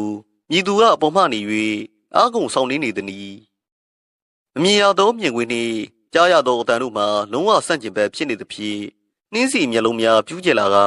အသက်ရှူရမတက်ဖြစ်သွားရတယ်ထိုအချိန်သည်အမြင့်ဆုံးသို့ရောက်ရှိသွားပြီးနောက်ဂရင်ဆောင်နေတန်ရုတ်တရက်ရပ်တန့်သွားတယ်အခန်းတစ်ခုလုံးတင်မင်းတမန်ကဲ့သို့တိတ်ဆိတ်သွားပြန်တယ်သို့သောထိုတိတ်ဆိတ်မှုသည်စက္ကန့်အနည်းငယ်သာခန့်လိုက်တယ်အခန်း၏မောင်ရိပ်ကျနေသောမျက်နှာကျက်တောင်းစီမှနေ၍ငရဲပြည်မှလွင့်ပြန်လာသည့်အလားအလွန်တရာအေးဆက်နှချိုင်းပြီးရုံရှာဖွဲကောင်းသောအတန်တကြီးတစ်ခုရုံရှိထွက်ပေါ်လာတော့တယ်ထိုအတန်ကြီးမှလူသားတူ၏လေကြောင်းမှထွက်ပေါ်လာနိုင်သောအတန်မျိုးလုံးဝမဟုတ်ပေလေကြောင်းကိုဖောက်ထုတ်၍ကျင်းဝါပြုတ်ဆုပ်နေတကယ်သို့အောချချအတန်ကြီးဖြစ်လေတယ်အတန်ကြီးမှအခန်းထဲတွင်ပဲ့တင်ထပ်သွားပြီးနှင်းစီ၏နစီကိုဖောက်ဝင်ကနှလုံးသားကိုစုပ်ချီနေမော့ပြစ်လိုက်တကယ်သူခန်းစားလိုက်ရတယ်။ထက်မှန်ထွက်ပေါ်လာသောထိုတန်ကြီးသည်ယခုတစ်ချိန်တွင်နှင်းစီရှနောင်နီးသို့ပုံမုံနီးကလာတကယ်သူရှိတယ်။အတန်သည်ရှနောင်ပြင်ဘက်တွင်ရက်ခါသူမတို့ညီမနှစ်ယောက်ကိုစိုက်ကြည့်၍ခေါ်နေခြင်းဖြစ်ကြောင်းနှင်းစီအလိုလိုသိလိုက်တယ်။အကိုကြီးကဲပါအောင်နှင်းစီသည်ကြောက်လန့်လုံးသဖြင့်ပါးစပ်ကိုပိတ်ထားသည့်တိုင်အောင်အတန်တုံတုံလေးဖြင့်ရောင်ရမ်းအော်ဟစ်လိုက်မိတယ် တချိန်တည်းမှာပင်အင်ရှီခန်းတွင်ကင်းဆောင်နေသောရဲခေါင်သည်လည်းထိုကျသိန်းထပွဲတီဟုတ်ဟုသောအတန်နဲ့ကြီးကိုရှင်းလင်းပြတ်သားစွာကြားလိုက်ရသဖြင့်လက်လုံတနက်ကိုစကနေကောက်ကင်ကမတ်တက်ရက်လိုက်တော့တယ်။အင်ကြီးတွင်သို့ဝင်ရောက်လာသောအရာသည်တာမန်ပြောကမျိုးမဟုတ်တော့ပဲအလွန်တရာဆွမ်းထက်ပြီးရက်ဆက်သောအောင်လန်းမိတ်စာကြီးတကောင်ဖြစ်နေသည်ဆိုသည်ကိုတွေးစုလွယ်သောစစ်သားဟောင်းကြီးရဲခေါင်တယောက်အန်ကျိတ်ခါသဘောပေါက်လိုက်ပါတော့တယ်။တီဟုတ်ဟုသောအတန်နဲ့ကြီးလေထဲတွင်ပျောက်ကွယ်သွားသည်နှင့်တပြိုင်နက်ရဲကောင်သည်အင်ရှီခန်းကျမ်းပစ်ပေါ်မှစခနဲမတက်ထားရက်လိုက်တယ်။စစ်မြေပြင်တွင်ကျင်သားရခဲ့သောသူ့ရဲ့တီးစိတ်ကအန်ဒီတစ်ခုအင်ကြီးတွင်သို့ကြားရောက်နေပြီဖြစ်ကြောင်းသတိပေးနေတယ်။သူသည်လက်လုံတူမီတနက်ကိုတင်းကျပ်စွာစုပ်ကန်ရင်းဘေးတွင်အိမ်မောကျနေသောညီဖြစ်သူရဲနောင်နှင့်ရဲသွေးတို့ကိုအလင်းမြန်လှုံထိုးလိုက်တယ်။ရဲနောင်ရဲသွေးထကြစမ်းဟျောက်လေထအကိုကြီးစိုးရင်တကြီးအတန်ကြောင့်ရဲနောင်နဲ့ရဲသွေးတို့ချက်ချင်းနိုးလာကြတယ်။ဘာဖြစ်လို့လဲအကိုကြီးခွေးတွေလည်းဥနေပါလား။ရဲနောင်မျက်လုံးကိုပုတ်တက်ရင်မေးလိုက်တယ်။အိမ်ထဲကိုတကောင်ကောင်ဝင်လာပြီ။မင်းတို့ဓမ္မတွေတန်တုပ်တွေယူထားကြ။ရဲကောင်ကလေတန်တူတူဖြစ်အမိန်ပေးလိုက်စဉ်အိမ်အောင်ထက်စီမှတစ်သားချမ်းပြက်ကိုဖနှောင်းဖြစ်ဆောင်နေကပြစ်ထွက်သွားတော့အတန်ပြင်းပြင်းတစ်ခုကို၃ယောက်သာရှင်းလင်းစွာကြားလိုက်ရတယ်။ရဲကောင်ဒီနှင်းစီတို့ညီမများအိယာအခန်းကျက်ကြီးစီတို့အပြေးလွှားသွားကတကားကိုဆွဲဖွင့်လိုက်တယ်။အခန်းထဲတွင်နှင်းစီမှာကြောက်လန့်တရားဖြစ်ညီမငယ်နှင်းယူကိုဖက်ခါငိုယိုးနေတယ်။အခုကြီးရွယ်လေးခရင်ပေါ်မှာမရှိတော့ဘူး။နှင်းစီစကားကြောင့်ရဲကောင်ကြီးရင်ထဲတွင်ဒင်းကနေဖြစ်သွားရတယ်။နှင်းတွေအိတ်နေသောဂရင်ပေါ်သို့တမီးဖြစ်ထိုးကြည့်လိုက်ရာတကယ်ပင်ရှင်းအောင်စာများပွင့်ဟနေပြီးနှင်းတွေမှာအရေးအယောင်မျှပင်မတွေ့ရတော့ပေ။အင်းရှိတကားများအားလုံးကိုတောက်ခတ်ထားပါလျက်နှင့်နှင်းတွေမြည်သို့အပြင်ထွက်သွားသည်နည်းဆိုသည်မှာစဉ်းစား၍မရနိုင်အောင်ပင်ဖြစ်နေတယ်။နှင်းစီမင်းတကားကိုတေချာလောချတာငါတို့အပြင်ထွက်ချမယ်။အကိုကြီးပြန်လာပြီးတကားမခေါင်မချင်းဘာအတန်ကြာတကားကိုလုံးဝမဖွင့်နဲ့ကြလား။ရဲခေါင်ကတင်းမပြတ်သားသောအတန်ဖြေမှားကြပြီးနောက်တကားကိုအပြင်မှဆွဲစီးလိုက်တယ်။ထို့နောက်ညီဖြစ်သူနှစ်ယောက်ကိုခေါ်ကအိမ်နောက်ဖေးတကားဝါမှတဆင်ရှံဝင်းတွင်းသို့ဆင်းလာခဲ့ကြတယ်။ညမောင်ထူသည်မင်းရီပကြဲထားတဲ့ကဲ့သို့ပြစ်ရွှဲမဲမှောင်နေတယ်။လာမတာတော့ညာဖြစ်သည်ဖြင့်ကိုလက်ဝါးကိုပင်မမြင်ရတော့အောင်မှောင်မိုက်နေပြီးရဲနောင်ကိုင်ဆောင်ထားသောဓမီအလေးတန်းလေးကဟိုဒီဝဲနေတယ်။အေးဆက်လေးပြင်းတစ်ချက်ဝှေ့တိုက်သွားတိုင်းရှံဝင်းဆုံရှိဝယုံပင်ကြီးများထံမှဝပင်အရှင်ရှင်ပို့တိုက်တန်ကတကြီးကြီးကစက်သိန်းထောက်ပွဲထွက်ပေါ်နေတယ်။ရဲကောင်သည်တူမီတနက်ကိုအသင့်ပြထားရင်ခြံထဲတွင်ဟိုဒီအကဲခတ်နေတယ်။သူ၏ဒေါသများကအကြောက်တရားဟုဖုံးလွှမ်းနေပြီဖြစ်တယ်။ဟျောမင်းဘယ်ကောင်းလဲတတိရှင်ထွက်ခဲ့စမ်းကွယ်ရာကနေမချောက်နဲ့ငါညမကိုဘာလုပ်ထားလဲထွက်ခဲ့စမ်းရဲကောင်၏အော်ရှာရှာအတန်ကြီးကတိတ်ဆိတ်နေသောညဉ့်ရံကိုဖောက်ထွင်း၍ဟင်းထွက်သွားတယ်။ထိုအချိန်တွင်သူ၏အတန်ကိုတုတ်ပြန်လိုက်တဲ့ကဲ့သို့သူဆန်သောဖြစ်ပျက်တစ်ခုကစတင်လာတယ်။အိမ်မိုးတို့ပြားများပေါ်သို့အလွန်လေးလံသောအရာဝတ္ထုတစ်ခုပြုတ်ကျတန်ကြီးထွက်ပေါ်လာတယ်။ညီကို၃ယောက်စလုံးလမ်းဖြန့်သွားပြီးအိမ်မိုးပေါ်သို့ဓမီဖြည့်လှမ်းထိုးကြည့်လိုက်ကြတယ်။စက်တိုက်ဆိုသလိုပင်အိမ်မိုးပေါ်သို့ရေကြီးခဲများကြောက်ခဲများမိုးရွာချတဲ့ကဲ့သို့ကြားရောက်လာတယ်။ဓမီအောင်အောက်တွင်အိမ်ခေါမိုးပေါ်သို့ပြုတ်ကျလာသောလက်သီးဆုပ်ခန့်ရှိသည့်မြေကြီးခဲများကိုရှင်းလင်းစွာမြင်တွေ့နေရတယ်။သို့သောထိုမြေကြီးခဲများကိုညီသူကမြည်သည့်နေရာမှနေ၍ပြစ်ပေါက်နေသည်နည်းဆိုသည်ကိုမူလုံးဝမမြင်ရပေ။ပဝင်းကျစ်တစ်ခုလုံးတွင်လူသူအရေးရောင်လုံးဝမရှိပဲကောင်းကင်ရံအမှောင်ထူထဲမှနေ၍အလိုလိုပြစ်ပေါက်နေတဲ့သူဖြစ်နေတယ်။ကိုကြီးဟောင်းဘသူဖြစ်နေတာလဲမသိဘူး။မြေခဲတွေကြီးပဲ။ရဲသွေးကဓမ္မကိုတင်းကျပ်စွာစုပ်ကိုင်ရင်အတန်တုံတုံဖြေပြောတယ်။ဂယုမဆိုင်နဲ့အောင်လန်းကောင်တွေရဲ့မျက်လှည့်ပြတဲ့အလုပ်တွေပဲ။ရွယ်လေးကိုပဲမြင်မြင်ချကြ။ရဲကောင်ကဒေါသကြီးဖြစ်တနက်မောင်းကိုတင်လိုက်တယ်။ထိုစဉ်ရှံဝင်းရဲ့နောက်ဘက်အဆုံဆုံးကြီးတူထက်လာသောဝယုံတိုးကြီးထဲမှတုံညင်သောညီတွားတန်လိုလိုတရွက်လျှောက်များတိုးဝေတန်လိုလိုအတန်တစ်ခုကိုရဲနောင်ကကြားလိုက်ရတယ်။ကိုကြီးဟိုဘက်ဝယုံတိုးထဲမှာအတန်ကြားတယ်။လွယ်လေးများလားမသိဘူး။ရဲနောင်၏စကားကြောင့်၃ယောက်သာဝယုံတိုးစီသို့အပြေးလွှားသွားကြတယ်။ဝယုံပင်များမှာအလုံးစိတ်ပြီးဝဆူများရှုံးတယ်များထူထပ်စွာပေါက်ရောက်နေသဖြင့်တာမန်ချိန်တွင်လူတယောက်ဝင်ရောက်ရန်အလွန်ခက်ခဲသောနေရာဖြစ်တယ် ရဲနောင်ကဓမီဖြစ်ဝယုံအုပ်တွင်သို့ထိုးကြည့်လိုက်ရာမြင်လိုက်ရသောမြင်ကွင်းကြောင့်၃ယောက်စလုံးအသက်ရှူရမတက်ဖြစ်သွားကြတယ်။ဝယုံအုပ်၏အလဲတက်တဲ့စူးထက်ထက်ကာရန်ထားသောနေရာတွင်နှင်းရွက်တယောက်ဒူးနှစ်ဖက်ကိုပိုက်ခါခေါင်းဝိုက်ဆိုင်ကြားလျက်ထိုင်းနေသည်ကိုတွေးလိုက်ရတယ်။နှွဲလေးသတိထားစမ်းရဲကောင်တနက်ကိုရဲသွေးထံကမ်းပေးလိုက်ပြီးခါးကြမတမတူဆွဲထုတ်ခါနှင်းရွက်ရှိရာသို့ဝဆူးများကိုခုတ်ထွင်၍အတင်တိုးဝင်သွားတော့တယ်။ရဲနောင်ကလည်းအကူဖြစ်သူနောက်မှလိုက်ဝင်ကကူညီဖယ်ရှားပေးတယ်။သူတို့နှစ်ယောက်နှင်းရွက်၏အနီးသို့ရောက်သွားသောအခါပို၍ထိတ်လန့်ဖွယ်ကောင်းသောအဖြစ်ပြက်တစ်ခုကိုသတိထားမိလိုက်တယ်။နှင်းရွက်သည်ဤမျှစူးထုတတ်သောဝယုံအုပ်လေသို့ရောက်နေပါလျက်နှင့်သူမ၏အင်ဂျီပေါ်တွင်ဖြစ်စေအသားရည်ပေါ်တွင်ဖြစ်စေစူးရှိရာစုပ်ပြဲရာတစ်ခုမှလုံးဝမရှိနေခြင်းပင်ဖြစ်တယ်။လူတယောက်ကိုယ်တိုင်ဝင်ရောက်သွားခြင်းထက်မမြင်ရသောအင်အားစုတစ်ခုကသူမကိုပွေ့ချီကဤနေရာတွင်လာရောက်ချထားတဲ့ကဲ့သို့ဖြစ်နေတယ်။ရဲကောင်ကနှင်းရွယ်၏ပခုံးကိုလှုံ့နှိုးလိုက်တယ်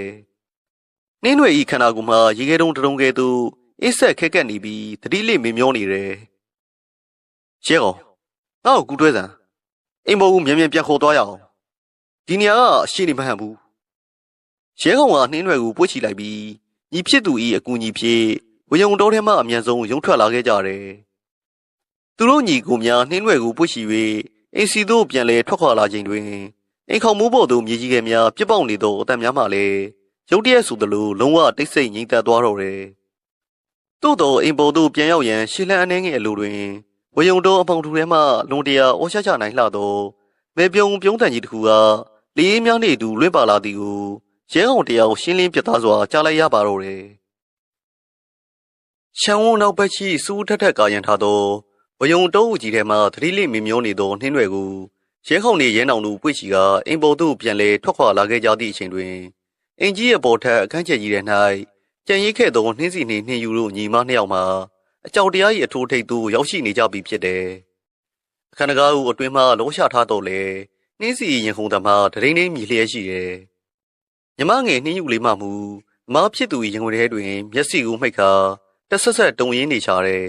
။အိမ်ပြင်ပမှအကူဖြစ်သူများ၏အော်ဟစ်သံများအိမ်ခေါင်မူးပေါ်သို့မြေကြီးကဲများပြစ်ပေါက်သံများရုတ်တရက်တိတ်ဆိတ်သွားတော့လေပုံဝင်းကျင်တစ်ခုလုံးမှာတင်းချမ်းတစ်ခုပမာ၆ကပ်သွားတော့တယ်။ထိုတိတ်ဆိတ်မှုကပင်နှင်းစီအာယုံကြောများကိုပုံမူတင်းမာသွားစေတယ်။ထိုစဉ်အိမ်အောက်ထက်အခန်းစီမှသူသားကျမ်းပြင်ကိုနင်းလိုက်သောခြေတံပြင်းပြင်းတစ်ခုကိုစတင်ကြားလိုက်ရတယ်။ခြေတံများမှလေးလံလှပြီးအောက်ထပ်မှနေ၍အပေါ်ထက်လှီကားစီသို့တထေရှင်တက်လာနေတယ်။နှင်းစီသည်အသက်ရှူရန်ပင်မိလျက်အခန်းတကားဝစီသို့သာပြူးကျဲသောမျက်လုံးများဖြင့်စိုက်ကြည့်နေမိတယ်။ခြေတံရှင်သည်အပေါ်ထက်သို့ရောက်ရှိလာပြီးနောက်အခန်းကိုဖြတ်ခါသူမတို့ညီမနှစ်ယောက်ပုံပေါင်းနေသောအခန်းတကားဝရှိတွင်တိကျစွာရပ်တန့်သွားတယ်။အခန်းတကားအောက်ရှိအဟိုက်ကလေးမှတဆင့်မဲမောင်နေသောအရေးကြီးတစ်ခုဖြတ်တန်းသွားသည်ကိုမိခွက်၏မှိန်ပြပြလင်းအောက်တွင်နှင်းစီတွေ့လိုက်ရတယ်။ထိုအရေးကြီးသည်လူတစ်ယောက်၏ရိတ်နှင့်တူတော်လေတာမန်လူထက်ပုံမူကြီးမားနေတဲ့အကြောင်းရှိတယ်။ရုတ်တရက်အခန်းတကားကိုခောက်လိုက်တန်း၃ချက်ထွက်ပေါ်လာတယ်။တကားခောက်တံမှာအလော်ကြီးခောက်နေခြင်းမျိုးမဟုတ်ပဲတစ်ချက်ချင်းစီအေးဆက်ဆက်လေးလံစွာခောက်လိုက်ခြင်းဖြစ်တယ်။နှင်းစီကြောရုပ်တစ်လျှောက်စင်ကနေဖြစ်သွားပြီးပါဇက်မှအတံမထွက်မိစီရန်လက်ဝါးဖြစ်အမြန်ပိတ်ထားလိုက်ရတယ်။ထိုနောက်တကားပြင်ပမှာရင်းနှီးကျွမ်းဝင်လာသောအတန်တစ်ခုထွက်ပေါ်လာတယ်။မမစီတကားဖွင့်ပေးပါဦး။ထိုအတန်မှာတရားသူရဲ့အတန်မဟုတ်နှင်းရွယ်ရဲ့အတန်ပင်ဖြစ်နေတယ်။အတန်ဒီအတန်ထားလေယူလေသိမ်းမှအစားနှင်းရွယ်ပုံမှန်ခေါ်ပြောဆိုနေကြအတိုင်းတသွေးမသိမ်းတူညီနေတယ်။နှင်းစီစိတ်ထဲတွင်ဝေခွဲမရဖြစ်သွားတယ်။ရွယ်လေးများလားအပြင်ရောက်နေတာလားဟုသောအတွေ့ဖြစ်တကားကိုဖွင့်ပေးရန်နေရာမှအသာထားလိုက်တယ်။မမစီတကားဖွင့်ပေးပါဦး။တကားခောက်တန်၃ချက်နှင့်အတူထိုစကားစုကိုပင်ဒုတိယအကြိမ်ထပ်မံပြောဆိုလာပြန်တယ်။ဤဒီချိန်တွင်မူနှင်းစီရှင်လန်းများတန်သွားတယ်။မိခင်ဖြစ်သူဒေါ်ဖွားစိန်မကြာခဏပြောပြဖူးသောရှေးလူကြီးများ၏အမှားစကားတစ်ခုကိုသူမကောင်တဲ့လျှက်တစ်ပြက်သတိရသွားတယ်။ညနေတကောင်ရဲ့အချိန်မတော်တွင်တစုံတစ်ယောက်ကအိမ်တကားကို၃ချက်တီတီခောက်ပြီးခေါ်လျင်လုံးဝမဖွင့်ပေးရ။ထိုရာသီလူမဟုတ်သွေးဆောင်ဖျားယောင်းတတ်သောနာနာဘဝမိစ္ဆာများသာဖြစ်တတ်သည်ဟုသောသတိပေးချက်ပင်ဖြစ်တယ်။လူသားစစ်စေတယောက်ဆိုလျင်ဤကဲ့သို့ညတကောင်ရန်တွင်တကားကိုအေးစစ်စစ်၃ချက်ခောက်ခါ တပုံစံနဲ့ရုပ်စုံနေမည်မဟုတ်ပေနင်ဘာတူလဲသွားထပ်သွားငါနားမလာနဲ့နင်းစီသည်ကြောက်လန့်လုံးတစ်ပြေးအတန်ကုန်ရှိ၍အဟေးဆဲဆူလိုက်တယ်ထို့နောက်အကိုကြီးတို့ရေကဲကြပါဦးဟုအဆက်မပြတ်အဟေးအကူကြီးတောင်းပါတော့တယ်ထိုအချိန်မှပင်အင်းရှိခန်းတကားစီမှဘုံနဲ့ပွင့်ချလိုက်တဲ့နှင့်အတူလူများပြေးလွှားဝင်ရောက်လာတဲ့ကိုအတိုင်းသာကြားလိုက်ရတယ်ရဲကောင်ရဲနောက်နေရဲသွေးတို့ညီကို၃ယောက်အဖို့ထက်သို့အပြေးတက်လာကြခြင်းဖြစ်တယ်နှင်းစီတကားပွင့်စမ်းငါတို့ပါရဲနောင်ရဲ့တန်ကိုကြားမှနှင်းစီသည်တုံကြီးနေသောလက်များဖြင့်တကားလုံးကိုဖွင့်ပေးလိုက်တယ်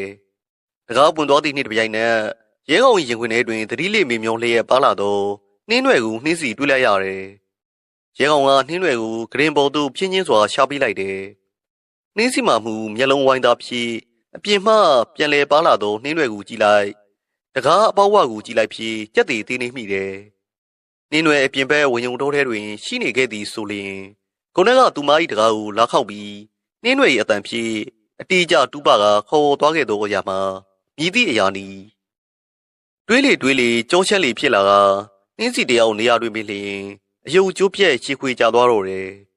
ရဲခေါင်သည်အရှိနေရရက်ကိုအကက်ခတ်ပြီးနောက်နေရန်ရှိနာကြီးကိုမိုးကြည့်လိုက်ရာ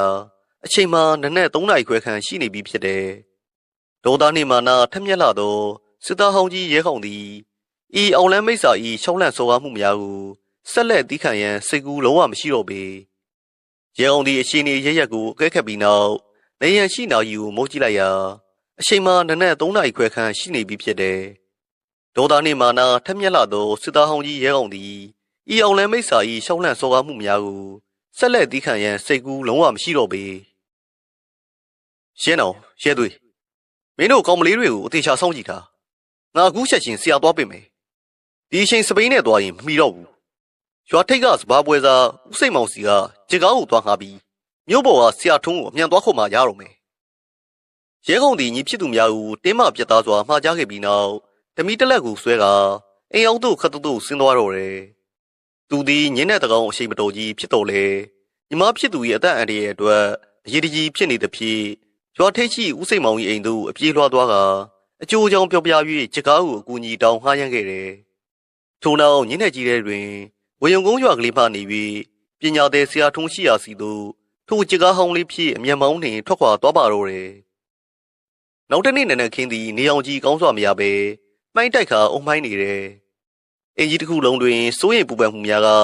လေထူးကဲ့သို့ဖုံးလန်းလျက်ရှိတယ်နနက်ပိုင်းတွင်နှင်းနွယ်သတိရလာတော့လေသူမ၏အပြုတ်မှုများမှာယမန်နီးကထက်ပုံမူဆိုးရွားလာတယ်သူမသည်ဂရင်ထောင်းတွင်ကတ်ထိုင်နေပြီးမျက်တောင်မခတ်တမ်းစိုက်ကြည့်နေတတ်တယ်အမားဖြစ်သူနှင်းစီကိုပင်ဟဲ့လာစမ်းငါ့ကိုချက်တော့လာနေပြီစမ်းဟုရိုင်းဆိုင်ကြမ်းတမ်းသောအုံထုံများဖြင့်ခိုင်းစီလာတယ်နှင်းစီကကြောက်လန့်တရားဖြင့်နှိမ့်နေပြီးသောအခါတွင်လေဒီထက်ပြင်းပြင်းလေးနှိပ်စမ်းပါဟုအော်ဟေဆဲဆူနေသေးတယ်ဤဒီမှာတိမ်မွေ့ရင်ကျေးလာသောနှင်းနွယ်ဤမူလာစရိုက်နှင့်လုံးဝဖြောင်းဖြောင်းကြီးဆန့်ကျင်နေပေတယ်နေတော်မြင့်လာသောအချိန်တွင်ရှမ်းဝန်းထဲသို့ကားစီးဝင်ရောက်လာတဲ့ကိုကြားလိုက်ရတယ်ရဲနောက်နှင့်ရဲသွေးတို့အင်းရှိသို့အပြေးလွှာထွက်ကြည့်လိုက်ကြရာကားပေါ်မှရဲကောင်ဆင်းလာသည်ကိုတွေ့လိုက်ရတယ်သို့တော်ရဲကောင်မောင်းနှင်လာသောကား၏ရှေ့လီဂါမှန်ကြီးတစ်ခုလုံးမှာပြင့်ကူဝင်တစ်ဖွဲကွဲအဲ့ကျင်းမနေပြီးကားကောင်းကန်းအတွင်းတွင်လည်းမြေကြီးကဲများကြောက်ခဲများပြန်ကျဲနေသည်ကိုအံ့ဩဖွယ်တွေ့မြင်လိုက်ကြရတယ်ရဲကောင်နှင့်အတူယမန်နီကရောက်လာခဲ့သောဆရာဘားကျုပ်သည်လည်းပါလာတယ်ထို့အပြင်ကားနောက်ခန်းမှနေ၍အသက်80အရွယ်ခန့်ရှိအလွန်ပိန်ရှုံးတော်လဲမြန်ထားတင်းမှပြတ်သားလာသည်အဘိုးတူကိုဆရာဘားကျုပ်ကတွဲ၍ဆင်းလာတယ်ထိုဘိုးမှာအဖြူရောင်ဝတ်စုံကိုဆင်မြန်းထားပြီးလေပင်တွင်ပရိယုံကြီးကိုဆွဲထားကအောင်လန်းပညာသည်များကိုနှိမ်နှင်းရာတွင်နာမည်ကြီးလာသော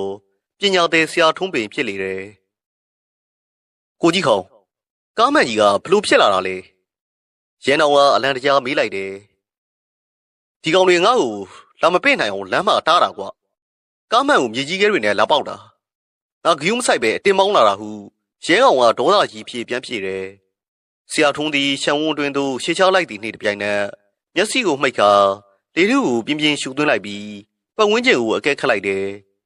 ထို့နောက်အင်ကြီးစီသို့စိုက်ကြည့်ကခေါင်းကိုပြင်းပြင်းစွာညှိလိုက်တယ်ထိုစဉ်ရှံဝန်းတကားဝစီမှရွာကန်အမျိုးသားတအူးအပြေးလွှာဝင်ရောက်လာပြီး အိမ်ရှိတွင်ရက်နေသောရဲကောင်တို့လှမ်းအောင်ပြောလိုက်တယ်ဟေးရဲကောင်တို့ရွာပြင်ကဘွားမယ်ခက်လေညကလေးကသေးနေတာအခုမှအလောင်းတွေ့လို့တဲ့ရွာလုံးအုပ်ကိုတောင်းနေဖြစ်နေပြီဟာထိုသတင်းစကားကြောင့်ရဲကောင်နှင့်ရဲနောင်တို့မှပါဇက်အဟုံးသားဖြစ်သွားကြတယ်ယမန်နေ့နေ့လယ်ကမှသူတို့အိမ်ရှိသို့ရောက်လာပြီးပဲပြုံးကြီးပြုံးပြသွားခဲ့သောအယူမကြီးအဘွားမယ်ခက်သည်ရုတ်တရက်တေဆုံးသွားပြီဆိုသည့်သတင်းကအလွန်တရာတိုက်ဆိုင်လုံးနေတယ်ဆရာဘာကျော်ကဆရာထွန်း၏မျက်နှာကိုလှည့်ကြည့်လိုက်တယ်ဆရာထွန်း၏ဘားပြင့်ပေါ်မှအရေးအကြောင်းများမှပို၍နှဆိုင်သွားတဲ့ကဲ့သို့ရှိပြီးသူ၏မျက်ဝန်းများမှစူရဲတောက်ပလာတယ်ဆရာထွန်းဒါဆိုရင်ဆရာဘာကျော်ကစကားကိုရပ်ထားလိုက်တယ်ဆရာထွန်းကတပြည့်တစ်ချက်ချကခေါင်းညှိလိုက်တယ်အေးမင်းတွေးတာမှန်တယ်ဘာကျော်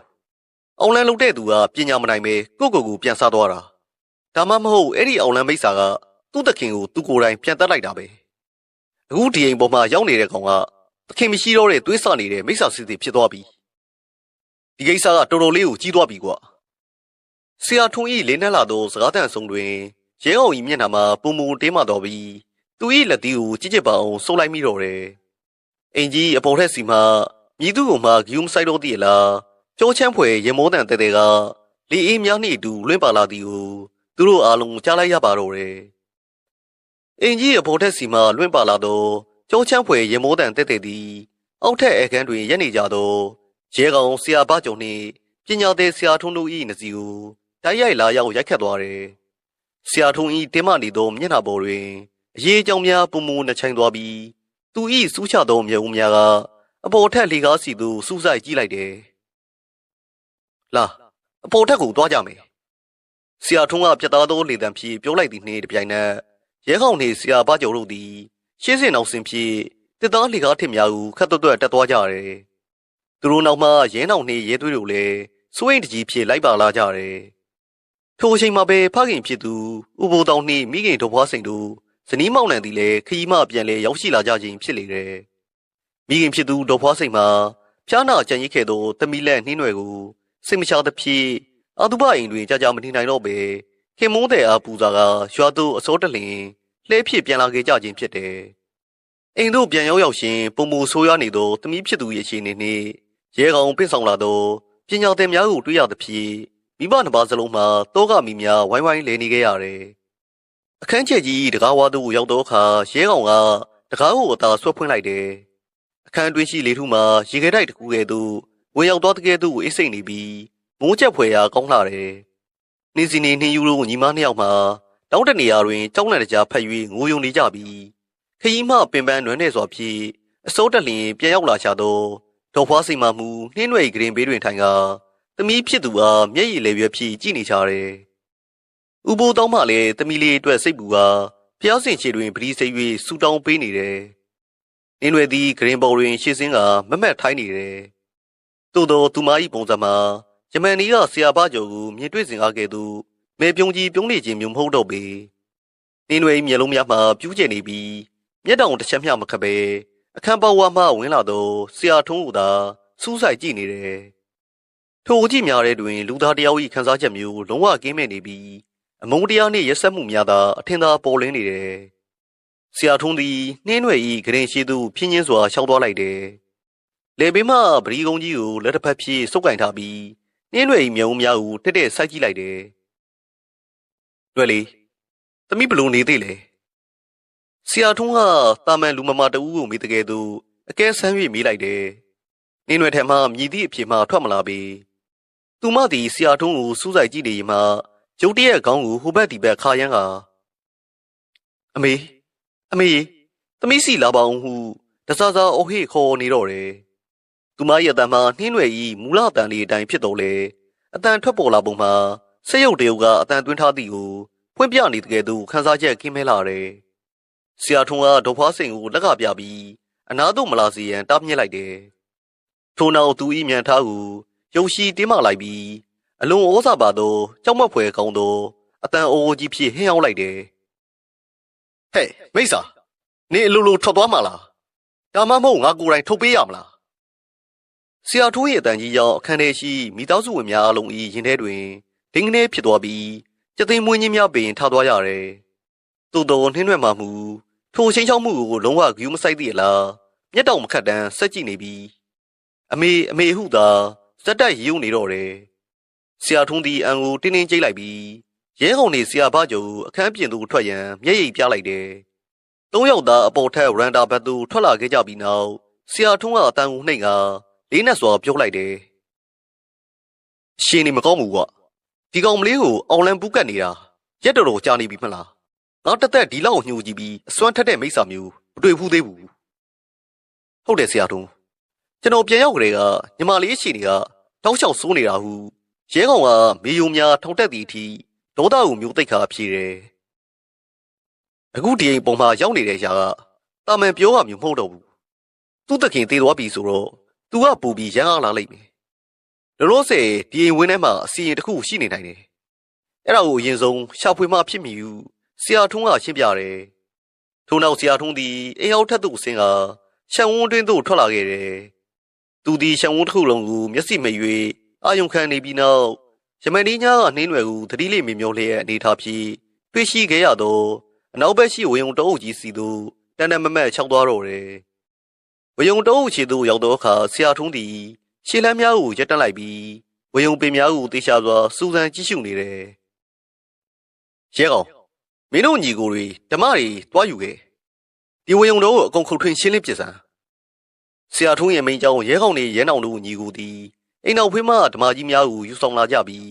စူထက်ထက်ကရဲနေသောဝေယုံပင်များကိုအင်တိုင်အားတိုက်စတင်ခုတ်ထွင်ကြတော့တယ်ဝပင်များကျိုးကြတန်ဓာခုတ်တံများက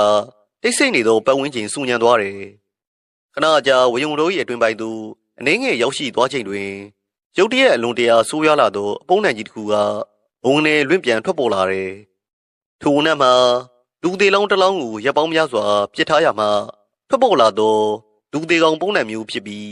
ရှူရှိုင်းမိသူတိုင်း၏ဥသိမ်ဥမာများကိုလှန်ထွက်သွားစေလောက်အောင်ပြင်းထန်လွန်းလာတယ်ရဲနောက်မှာအပုံးနှံ၏တံကိုမခံနိုင်တော့ပဲလက်ထဲမှဓမ္မကိုပြစ်ချကအဝေးသို့ပြစ်ထွက်ပြီးအန်ချပါတော့တယ်ဆရာဘားကြုံနှင့်တခြားသူများလည်းနှာခေါင်းများကိုအမြန်ပိတ်ထားလိုက်ရပြီးနောက်သို့ဆုတ်သွားကြတယ်သို့သောဒေါသအထိုးထိပ်သို့ရောက်နေသောစစ်သားဟောင်းကြီးရဲခေါင်တယောက်တည်းကသာလျှင်အင်ကြီးစာဖြင့်နှာခေါင်းကိုတင်းကျပ်စွာစီးနှောင်လိုက်ပြီးဝေယုံပင်များကိုမိုံရန်ကုန်ဆက်လက်ခုတ်ထွင်နေတော့တယ်ဝပင်များတပင်ပြီးတပင်လဲကျသွားပြီးနောက်ဝေယုံတိုးရဲ့လက်ဖူးတတဲရှိမြေပြင်ပေါ်တွင်ဖုံးကွယ်ထားသောအရာတစ်ခုကိုအာလုံးထိတ်လန့်ဖွယ်ရာမြင်တွေ့လိုက်ကြရတယ်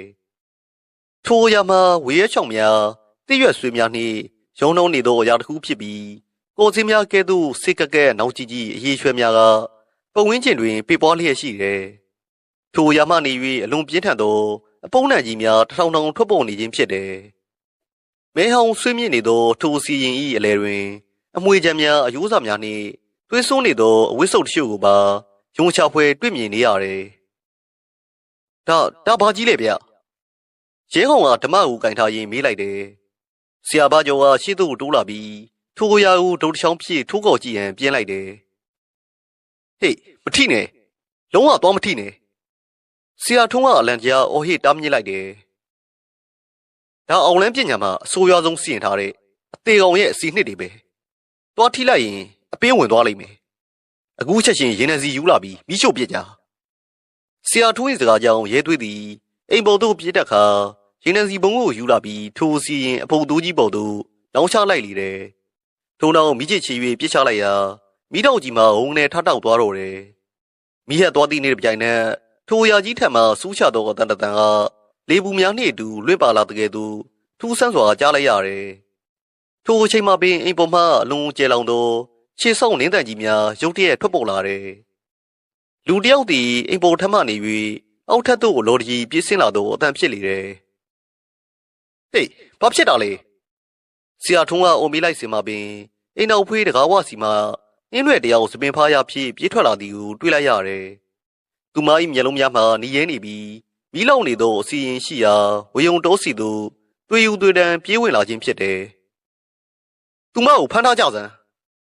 ဆရာထုံး၏အော်တန်ကြောင့်ဒေါ်ဖွားစိန်နှင့်ရဲတောင်တို့သည်အင်းရွက်ကိုပြေး၍ဆွဲဖက်ကြတယ်သို့သောအလုံးပိတ်ပါလာသောနှင်းရွက်၏ခန္ဓာကိုယ်ထဲတွင်မြည်သည့်နေရာမှရောက်ရှိနေမှမသိသောခွန်အားကြီးမားလာသည့်အင်အားများရှိနေပြီးသူမကိုဆွဲဖမ်းထားသောမိခင်နှင့်အကိုဖြစ်သူကိုဘေးသို့လင့်ဆင်သွားအောင်ခါထုတ်ပစ်လိုက်တယ် နင်းရွယ်သည်မီးလောင်နေသောအစီရင်စီသို့ဆက်လက်တိုးဝင်ရန်ကြိုးစားစဉ်ဆရာထွန်းကသူမ၏ရှိမှဝင်ရောက်ပိတ်ဆို့လိုက်တယ်။နင်းရွယ်ကဆရာထွန်းကိုရန်ပြုတ်ရန်လှမ်းလိုက်ချိန်တွင်ဆရာထွန်းကသူမ၏ပါးပြင်ကိုဖြန်းကနေမိအောင်ပြင်းထန်စွာရိုက်ချလိုက်တယ်။အိမ်ထဲကိုအခုချက်ချင်းပြန်ဝင်သွားစမ်းဆရာထွန်း၏ဩဇာပါလှသောအမိန့်တန်နှင့်ပါးရိုက်ခံလိုက်ရမှုကြောင့်နင်းရွယ်၏လှုပ်ရှားမှုများရုတ်တရက်ရပ်တန့်သွားတယ်။ထိုစဉ်ရဲခေါင်ကအနောက်မှပြေးဝင်လာပြီးနှင်းရွယ်၏ပခုံးတစ်ဖက်ကိုတင်းကျပ်စွာဖမ်းချုပ်လိုက်တယ်။အိမ်ပေါ်ကိုခေါ်သွားဟုဆရာထွန်းကရဲခေါင်ကိုညွှန်ကြားလိုက်တယ်။ရဲခေါင်ကနှင်းရွယ်ကိုအတင်းဆွဲခေါ်သွားစဉ်နှင်းရွယ်သည်မိလောင်ကျွမ်းနေသောအစီရင်စီသို့ပြန်လည်လှည့်ကြည့်ကစူးဝါးဝါအော်ဟိလိုက်ပြီးနောက်ရဲကောင်၏လက်ပေါ်တွင်ပင်တတိလေးမေမျောသွားတော့တယ်။ဝယုံတော်ထဲရှိမိတောက်များမှာအစီရင်အပုပ်တိုးကြီးကိုဝါမျိုးလောင်ကျွမ်းနေပြီ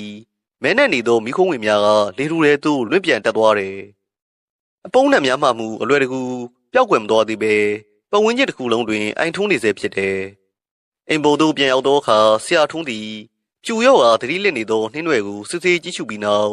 ်ရဲခေါင်နေတခြားသူများကိုခေါ်ကာအလွန်လေးနက်သောမြန်ထားဖြင့်စကားဆိုလိုက်တယ်။ဒီကိစ္စကလောကီပညာတတ်တဲ့နဲ့ကူးသားလို့ရတဲ့အဆင့်ကိုကျော်သွားပြီ။အောင်လန်မိတ်ဆာရဲ့အစိမ့်ငွေတွေကကလေးမရဲ့ခန္ဓာကိုယ်တစ်ခုလုံးကိုစပစ်နေပြီ။ပြောရအောင်ငါတက်နိုင်တယ်လို့ထိန်းထားပေးမယ်။ဒါပေမဲ့ရုပ်ခန္ဓာပျက်စီးနေတာကိုတော့ဆရာဝန်တွေပဲကယ်နိုင်လိမ့်မယ်။အချိန်မဆွဲနဲ့။အခုချက်ချင်းကားစီစဉ်ပြီးတော့မြို့ပေါ်ကဆေးရုံကိုတွားဖို့ပြင်ကြတော့ဆရာထုံး၏ပြတ်သားသောစကားကြောင့်ရဲခေါင်သည်တွေ့ဝင်မနေတော့ပဲမိသားစုဝင်များကိုခီးထွက်ရန်အမြန်ဆုံးပြင်ဆင်စေတော့တယ်။သို့သောမှောင်ရီပြိုးစားပြုတ်နေပြီဖြစ်သောဤရှိန်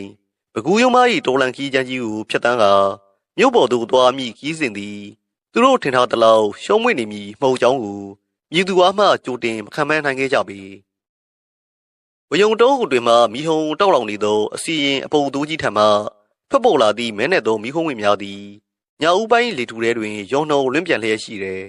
။အင်ကြီးပေါ်တွင်မူထိတ်လန့်တုံးလှုပ်ဖွယ်ရာအဖြစ်ပြက်များကြောင့်မိသားစုဝင်များအားလုံး၏မြန်ထားများမှာသွေးဆုပ်ဖြူရောနေကြတယ်။ရဲကောင်နှင့်ရဲနောင်တို့ညီကိုနှစ်ယောက်သည်တတိလေးမေမျောနေသောနှင်းရွယ်ကိုဂရင်ပေါ်မှပွေ့ရှိရန်ပြင်လိုက်ကြတယ်။သို့သောနှင်းရွယ်၏ပိန်ပါလာသောခန္ဓာကိုယ်လေးကိုပင်မလိုက်ချိန်တွင်ညီကိုနှစ်ယောက်စလုံး၏မျက်လုံးများပြူးကျဲသွားကြတယ်။တာမန်ချိန်တွင်ပေါ်ပါလာသောနှင်းရွယ်၏ကိုယ်လေးချိန်မှာယခုအခါကြောက်ဆိုင်ကြောက်ခဲကြီးတရုံးကိုမတင်ရတကယ်သို့အလွန်မင်းလေးလံနေတယ်။ညီကိုနှစ်ယောက်စလုံးအံကိုကြိတ်ခါအစွမ်းကုန်အာယူမတင်မှသာလျှင်နှင်းရွယ်၏ခန္ဓာကိုယ်မှအိယာထမှကြွတက်လာတယ်။လူသေးလောင်းတလောင်းထပ်ပင်ပုံမူလေးလံနေသောညီမဖြစ်သူကိုထံပူရင်ရဲကောင်၏ရင်ထဲတွင်ဒေါသနှင့်ကြောက်ရွံ့မှုတို့ရောပြုံးလျက်ရှိတယ်။ခြံဝန်းထဲသို့ရောက်သောအခါနောက်ထပ်အခက်အခဲတစ်ခုနှင့်တွေ့ကြုံရပြန်တယ်။ရဲကောင်မောင်းနှင်လာသောကားမှာယမန်နီးညာအောင်လဲမိတ်စာ၏ရှောင်းလန့်မှုကြောင့်လေကာမှန်ကြီးတစ်ခုလုံးကြေမွပျက်စီးနေပြီဖြစ်တယ်။ထိုကားဖြစ်ညာဘက်ခီးဝေးသွားရန်လုံးဝမဖြစ်နိုင်တော့ပေ။သို့ဖြစ်ရာရဲကောင်သည်ရွာထဲရှိဆွေမျိုးနီးစပ်ရာတဦးထံမှအကြမ်းခံသောဒိုင်နာကားငယ်တစ်စီးကိုအပြေးလွှာတွားရောက်ငှားရမ်းခဲ့ရတယ်။ကားငှားပြီးအိမ်သို့ပြန်လာချိန်တွင်လေလုံးကွယ်၍အမှောင်ထူကဝယုံကုန်းရွာကလေးကိုအလုံးစုံဝါမြုပ်သွားပြီးဖြစ်လေတယ်။ကောင်းကင်ရံတွင်ကြေရောင်လာရောင်လုံးဝမရှိပဲပြစ်ရွှဲမဲမှောင်နေသောညတညပင်ဖြစ်တယ်။ကားကုန်းကန်းတွင်ရဲကောင်ကကားမောင်းရန်နေရာယူပြီးဘေးတွင်ပညာသည်ဆရာထွန်းကထိုင်လိုက်တယ်။ကားနောက်ခန်းတွင်မူဒေါ်ဖွားစင်ကသတိလစ်နေသောနှင်းတွေကိုရင်ဝင်ထဲတွင်ပိုက်ထားပြီးဘေးတစ်ဖက်ချက်စီတွင်ရဲနောင်နှင့်ဆရာဘာကျော်တို့ကအကဲခက်ဆောင်ကြည့်၍လိုက်ပါလာကြတယ်။အမဖြစ်သူနှင်းစီနှင့်နှင်းယူတို့ကိုမူဆွေမျိုးများအိမ်တွင်ခိတ္တသွားရောက်နေထိုင်စေရန်စီစဉ်ပေးခဲ့ရတယ်။ခရီးမထွက်ခွာမီဆရာထွန်းကကားနောက်ခံသို့လှည့်ကြည့်ကအလိုလေးနဲ့တင်းမာသောလေတံဖြင့်သတိပေးစကားဆိုလိုက်တယ်။ဒေါ်ဖွားစိန်နဲ့ရဲနောင်တေချာနားထောင်ကြ။တောလန်းတစ်လျှောက်လုံးဘာတန်ကြကြဘာဦးမဲမြင်မြင်လုံးဝမနှုတ်ဆက်ကြနဲ့။အတန်ထွက်ပြီးမမေးကြနဲ့။တခုထူးခြားတာမြင်ရင်တော့မှဘာမှမသိသလိုဟန်လုပ်ပြီးတော့ရင်လေးသာလိုက်ခဲ့ကြ။အပြင်ကအရာကိုအာယုံမဆိုင်ပဲကားရှိမီးအောင်ကိုပဲစိုက်ကြည့်နေကြ။ဒေါ်ဖွားစိန်နဲ့ရဲနောင်တို့ကစိုးရင်တကြီးဖြေခေါင်းချိန်ပြလိုက်ကြတယ်။ထို့နောက်ကားရင်ကျင်တန်ချင်းကနေထွက်ပေါ်လာပြီးဝယုံကုန်းရွာကလေးမှနေ၍မြို့ပေါ်သို့သွားရာတော်လန်ချန်ကြီးစီသို့ဦးတီမောင်းနှင်ထွက်ခွာလာခဲ့ကြတော့တယ်။ဘကူးယိုမ၏ညာချမ်းလေသည်ကားပြင်းပေါက်များမှတဆင်ဖြတ်တန်းတိုက်ခတ်နေပြီးရှောက်တွေ့အေးဆက်လာတယ်။ကားရှိမီးအောင်နှလုံးသည်အမှောင်တူကြီးကိုဖောက်ထွင်းက မြင်းနီလန်းချမ်းကြီးပေါ်သို့ထိုးကြလျက်ရှိတယ်။လမ်းဘေးတစ်ဖက်တစ်ချက်စီအေယာမတစ်ပင်ကြီးများနှင့်ဝယုံတော်ကြီးများမှာကာမီရောက်အောက်တွင်မကောင်းဆိုးဝါတရေတစင်များကလက်ဝှေ့ရန်ရှောက်လန့်နေတကယ်သို့ပုံတရံအမျိုးမျိုးဖြင့်ဖြတ်တန်းကြမ်းရည်နေခဲ့ကြတယ်။နာယီဝခန်းမောင်းနှင်လာပြီးနောက်ပတ်ဝန်းကျင်တစ်ခုလုံးမှာအကြတန်ကိုပင်ကြားရလောက်အောင်တိတ်ဆိတ်ချောက်ကပ်သွားတယ်။တော်တွင်ညငှက်အော်တန်များပင်ရက်တန့်သွားတယ်။ကားနောက်ခန်းတွင်ထိုင်းနေသောတော်ဖွားစိန်သည်ဆရာတို့မှာကြားထားသည့်အတိုင်းဘေးဘီဝဲရသို့မကြည့်ရပဲကားရှိမှထိုးလင်းနေသောမီးအောင်တန်းစီတို့သာမျက်တောင်မခတ်တန်းစိုက်ကြည့်နေမိတယ်။သူမ၏ရင်ခွင်ထဲရှိနှင်းရွယ်မှာရေခဲတုံးတုံးကဲ့သို့အေးဆက်တောင်းတင်းနေပြီးအသက်ရှူသံတက်တဲ့သာရှိတော့တယ်။ထိုစဉ်ကားရှိမီးအောင်စူးစူးအောက်တွင်လမ်းဘေးခက်လန်းလန်း၌မတက်ရက်နေသောအရင်မဲမဲတစ်ခုကိုတော်ဖွားစိန်ရုတ်တရက်မြင်တွေ့လိုက်ရတယ်။ကားကအချိန်ပြည့်နီးကပ်သွားချိန်တွင်ထိုရိပ်မှာလူတယောက်ဖြစ်ကြောင်းတဲကွဲစွာမြင်လိုက်ရတယ်။ခေါင်းမစား၍ရှေ့ဆုံးတိုင်အနက်ရောင်ဝတ်စုံကိုဝတ်ဆင်ထားပြီးဖြူမွဲဖျုပ်ဖျဲစပင်များဖြင့်အမျိုးသမီးတဦးဖြစ်လေတယ်။သူမသည်လမ်းဘေးတစ်ပင်ကြီးတစ်ပင်အောက်တွင်ငြိမ်သက်စွာရပ်နေပြီးတော့ကားဖြတ်သွားချိန်တွင်သူမ၏ခေါင်းကြီးမှာကားရှိရာဘက်သို့လိုက်လံကြည့်နေသည်ကိုတော်ဖွားစိန်မြင်လိုက်ရတယ်။သို့သောရွာသူရွာသားများညဘက်ခီးသွားခြင်းသာဖြစ်မည်ဟုကိုဖြည့်တွေးကတော်ဖွားစိန်သည်နှကန်းကိုတင်းတင်းကိုက်၍ငြိမ်နေလိုက်တယ်။ကားသည်ဆက်လက်မောင်းနှင်လာခဲ့ရာနောက်ထပ်10မိနစ်ခန့်အကြာတွင်တောဆက်ရှိလူသူကင်းမဲ့သောဇရက်အိုပြက်ကြီးတစ်ခုရှိသို့ရောက်ရှိလာတယ်။ထိုဇရက်ပြက်ကြီးသည်ရှေးရခင်ကခီးသွားများနားခိုရန်စောင့်လုပ်ထားခြင်းဖြစ်တော်လေယခုအခါတွင်မူပြိုကျပျက်စီးလူနီးပါးဖြစ်နေပြီဖြစ်တယ်။ကာမီယောင်ကဇရက်ကြီးပေါ်သို့လှမ်းထိုးမိချိန်တွင်တော်ဖွားစိန်နှလုံးခုန်တမ်းများရက်တက်မတက်ဖြစ်သွားရတယ်။ဇရက်ပြက်ကြီး၏တိုင်ဦးကြီးတစ်ခုကိုမိလျက်မတ်တက်ရက်နေသူမှာလွန်ငယ်သော10မိနစ်ခန့်ကသူမတို့ဖြတ်ကျော်လာခဲ့သည်တစ်ပင်အောင်မှအနက်ရောင်ဝတ်စုံနှင့်အမျိုးသမီးပင်ဖြစ်နေတယ်။ကားထက်တာလွန်သောအမြန်နှုန်းဖြင့်ဤဇရက်ပြက်စီသို့ကြိုတင်ရောက်ရှိနေခြင်းမှာလူသားတအုပ်နေဖြင့်လုံးဝမဖြစ်နိုင်သောကိစ္စဖြစ်တယ်။ကားဖြတ်သွားချိန်တွင်ထိုမျိုးသမီးသည်ဒေါ်ဖွားစိန်ကိုစူးစိုက်ကြည့်လိုက်ပြီးသူမ၏နှကမ်းများကနေရွယ်နားတိုင်အောင်ပြဲလန့်သွားမတက်ကြောက်မက်ဖွယ်ပြုံးပြလိုက်တယ်။ဒေါ်ဖွားစိန်သည်ကြောက်လန့်လုံးသဖြင့်အဟိမီတော့မလို့ဖြစ်သွားတော့လေဆရာထွန်း၏သတိပေးစကားကိုကြားရောက်လာသဖြင့်မိမိလက်ဖမိုးကိုပါဇက်ဖြင့်အတင်းကြိုက်ထားကအတန်မထွက်အောင်ကြိတ်မိတ်တီးခံလိုက်ရတယ်။ဘေးတွင်ထိုင်နေသောရဲနောင်၏လက်မောင်းကိုသာတုံရင်းနေသောလက်များဖြင့်တင်းကျပ်စွာဆွဲကင်ထားလိုက်မိတယ်။ရဲနောင်ကလည်းမိခင်ဖြစ်သူ၏အခြေအနေကိုရိပ်မိသဖြင့်အန်ကိုကြိတ်ခါဘာမှမပြောနဲ့အမေငင်ငင်လေးသာနေဟုလေတံတူတူဖြင့်တားမြစ်လိုက်တယ်။ကားသည်ဇက်ကြီးကိုကျုံလုံလာပြီးနောက်မြင်းနီလမ်းချကြီးပေါ်တွင်ဆက်လက်ပြေးလွှားနေတယ်။ခဏကြာတွင်သူတို့၏ကားသည်တော်လန်ဘေးရှိဆွန့်ပစ်ထားသောတုံးတန်အောင်တစ်ခုနှင့်ဖုန်ကြီးကျောင်းပြက်ကြီးတစ်ခုရှိဖြတ်တန်းသွားရတယ်။ဖုန်ကြီးကျောင်းပြက်ကြီးမှာမှောင်မဲချောက်ကပ်နေပြီးကြောချမ်းဖွယ်ကောင်းလာတယ်။ဖုန်ကြီးကျောင်းပြက်ကိုလုံးလာပြီးမကြောက်မိမှပင်အလွန်လေးလံသောအရာဝတ္ထုကြီးတစ်ခုဖြင့်ကားကိုယ်ရဲ့ဘေးဘက်ကိုအားကုန်လာရောက်ရိုက်ပုတ်လိုက်တဲ့ကဲ့သို့ကျေလောင်လှသောအတန်ကြီးထွက်ပေါ်လာတယ်။ကားကြီးမှာကင်ပေါက်ခံလိုက်ရတဲ့ကဲ့သို့ရိန်ထိုးသွားခဲ့ပြီးရဲကောင်ကစတီယာရင်ကိုနိုင်ထိန်ချုပ်လိုက်ရတယ်။ဟဲ့ကောင်တွေဘယ်ကောင်နောက်ကနေကားကိုလာပုတ်နေရလဲ။ရဲကောင်ကဒေါသကြီးဖြင့်နောက်ခန်းသို့လှမ်းအောင်မေးလိုက်တယ်။သူကတစုံတယောက်နောက်ပြောင်နေသည်ဟုထင်နေခြင်းဖြစ်တယ်။မင်းပါဆက်ကိုပိတ်ထားရဲကောင်ဘာမှဝင်ပြောနေရှေ့ကိုပဲဆက်မောင်းရှေ့ကန်းတွေထိုင်နေသောဆရာထုံးကရဲကောင်ကပြင်းထန်သောလေတံဖြင့်ဟောက်လိုက်တယ်။ဆရာထုံး၏လက်ထဲတွင်ပရိယုံကြီးကိုတင်းကျပ်စွာဆုပ်ကင်ထားပြီးသူ၏နှကမ်းများမှာလှိမ့်မြန်စွာလှုပ်ရှားကာဂါရမန်နံများကိုအဆက်မပြတ်ယူဖတ်နေတယ်။ရဲကောင်သည်အန်ကျိတ်ခါကားကိုဆက်မောင်းလာခဲ့တယ်။သို့တော်နောက်ထပ်10မိနစ်ခန့်ကြာတွင်ကားရှိမီအောင်အောင်၌ပေါ်လာသောမြင်ကွင်းကြောင့်ကားပေါ်ပါလာသူအလုံးကြက်သေးသေးသွားကြတယ်။သူတို့၏ကားရှိတွင်ပေါ်လာသည်မှာတခြားမဟုတ်လွန်ခဲ့သော10မိနစ်ခန့်ကသူတို့ဖြတ်တန်းလာခဲ့ပြီးဖြစ်သောဖုန်ကြီးကျောင်းဖြတ်ကြီးနှင့်တုံးတန်ဟောင်ကြီးပင်ဖြစ်နေတယ်။သူတို့သည်ရှေ့သို့တောက်လျှောက်မောင်းနှင်လာခဲ့တော်လေအောင်လန်းမိတ်ဆာ၏မျက်လှည့်ပြားချုံလန့်မှုကြောင့်လမ်းမကမူလနေရာသို့ပြန်လည်ရောက်ရှိနေခြင်းဖြစ်တယ်။ဆရာကျွန်တော်တို့လမ်းဟောင်းကိုပြန်အောင်နေပြီ။ဆရာဘာကျော်ကအတန်တုံတုံဖြည့်သတိပေးလိုက်တယ်။ငါသိတယ်။အားလုံးငြိမ်နေကြ။ဆရာထွန်းသည်ကားဓာတ်ဖုတ်ပေါ်သို့လက်ဝါးဖြည့်တစ်ချက်ရိုက်လိုက်ပြီးနောက်လေကိုပြင်းပြင်းရှူသွင်းကအတန်ထားဟုမြင်၍အကာအကွယ်ဂါရများကိုအတန်ထွက်ရွတ်ဆိုပါတော့တယ်။သူ၏ဩဇာပါလှသောဂါရတံများသည်ကားတွင်ပိုင်းတစ်ခုလုံးကိုလွှမ်းခြုံသွားပြီး ကားပြင်ပမှာဝိုင်းရန်တိုက်ခတ်နေသောနေပြင်းများ၏အတန်ကိုပင်ဖုံးလွှမ်းသွားတယ်။ရဲအောင်သည်ကားလီပါကိုအစွမ်းကုန်နှင်းကဖုံကြီးကျောင်းပြက်ကြီးရှိမှဒုတိယအကြိမ်ဖြတ်တန်းမောင်းနှင်လိုက်တယ်။ဤဒီချိန်တွင်မူဆရာထွန်း၏ပညာစွမ်းကြောင့်ကားကိုယ်တွေကိုလာရောက်ပုတ်ခတ်ခြင်းမခံရတော့ပေ။ကားသည်အမှောင်ထုကိုခွဲဖြတ်၍မိုင်းတော်တန်ကြားမောင်းနှင်ပြီးနောက်တဖြည်းဖြည်းနှင့်မြေနီလမ်းကြားကြီးပြီးဆုံးလာနိုင်လိုကတ်တရာလမ်းမကြီးပေါ်သို့ချောမွေ့စွာတက်ရောက်သွားနိုင်ခဲ့တယ်။ဝေးလံသောနေရာမှမြို့ပြ၏မီးအောင်များကိုလှမ်းမြင်လိုက်ရချိန်တွင်မှကားပေါ်ပါလာသူအလုံး၏ရင်ထဲမှအလုံးကြီးကျသွားပြီးတပြင်းကိုစီရှနိုင်ကြတော့တယ်။ည7 နာရီဝန်းကျင်ခန့်တွင်သူတို့၏ကားသည်မြို့ပေါ်ရှိပြည်သူ့ဆေးရုံကြီးအရေးပေါ်ဌာနရှိသို့ဘေးကင်းစွာဆိုက်ရောက်သွားခဲ့လေတယ်။သို့သောဤဆေးရုံကြီး၏တောက်ပသောမီးအောင်များအောက်တွင်ပင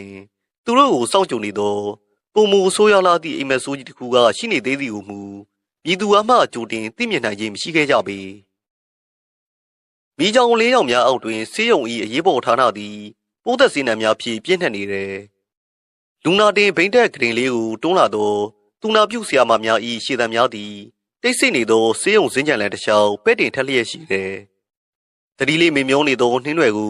အရေးပေါ်အခန်းတွင်သို့တွင်းလိုက်ပြီးနောက်အပြင်ဘက်ခုံတန်းလျားတွင်ကြံ့ရိပ်ခဲ့ကြသောဒေါ်ဖွားစိန်ရဲခေါင်ရဲနောင်နှင့်ဆရာနှစ်ဦးတို့မှစိုးရိမ်ပူပန်မှုများစွာဖြင့်နှုတ်ဆက်နေကြတယ်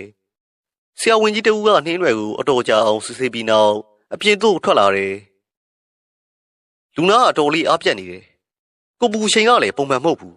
။လောလောဆယ်တော့ဂလူကိုရှိတ်ပေးထားတယ်။ဒါပေမဲ့ထူးဆန်းတာကလူနာရဲ့ဝမ်းပိုက်မှာတခုထိခိုက်ထားသလိုမျိုးပွားစီဖြစ်နေတယ်။လက်မှတ်ရိုက်ကြည့်ဖို့တော့လုံးမဲ့ထင်တယ်။ဒီညတော့လူနာဆောင်မှာတင်ထားလိုက်ပါ။ဆရာဝန်၏စကားကြောင့်ဒေါ်ဖွားစိန်မှာတပြင်းတစ်ချက်ချနိုင်ခဲ့တယ်။ခင်မီစေပညာ၏အရေးအဝါသားအောက်သို့ရောက်လာပြီးဖြစ်သည်ဖြင့်သမီးဖြစ်သူဘေးကင်းသွားပြီဟုမိခင်ပီပီရိုးစင်းစွာတွေးလိုက်မိတယ်။ည10 နာရီဝန်းကျင်သို့ရောက်သောအခါနှင်းရွယ်ကိုတီးတန့်လူနာခန်းတစ်ခုသို့ရွှေ့ပြောင်းပေးလိုက်တယ်။ဂရင်ပေါ်တွင်ဖြူဖြော့စွာလဲလျောင်းနေသောနှင်းရွယ်သည်ရုတ်တရက်မျက်လုံးပွင့်လာပြီးညှဉ်းညူလိုက်တယ်။အမေသမီးပိုက်နာတယ်။အထက်ကအောင့်နေတာပဲ။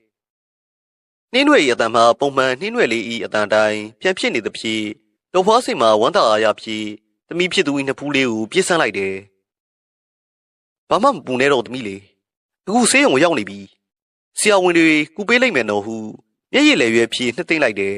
။ထိုအချိန်တွင်အခန်းတောင်၌ရပ်နေသောဆရာထွန်းကရဲကောင်၏ပခုံးကိုအသာပုတ်ခါအပြင်ဘက်ဇင်းကြံလန်းသို့ခေါ်ထုတ်သွားတယ်။ဆရာဘကျော်လည်းနောက်မှလိုက်ပါသွားတယ်။ရဲကောင်မင်းညမသတိရလာတာကတကယ်တက်တာသွားတာမဟုတ်ဘူး။အောင်လန်းမိတ်ဆာကဆေးရုံရဲ့အဆောင်လျှောက်တွေနဲ့လူစီကားတဲ့အချိန်ကြောင့်ခဏငြိမ့်နေတာ။အစိမ့်ငွေတွေကကလေးမရဲ့ခန္ဓာကိုယ်ထဲမှာအမြင့်တွယ်နေပြီကွာ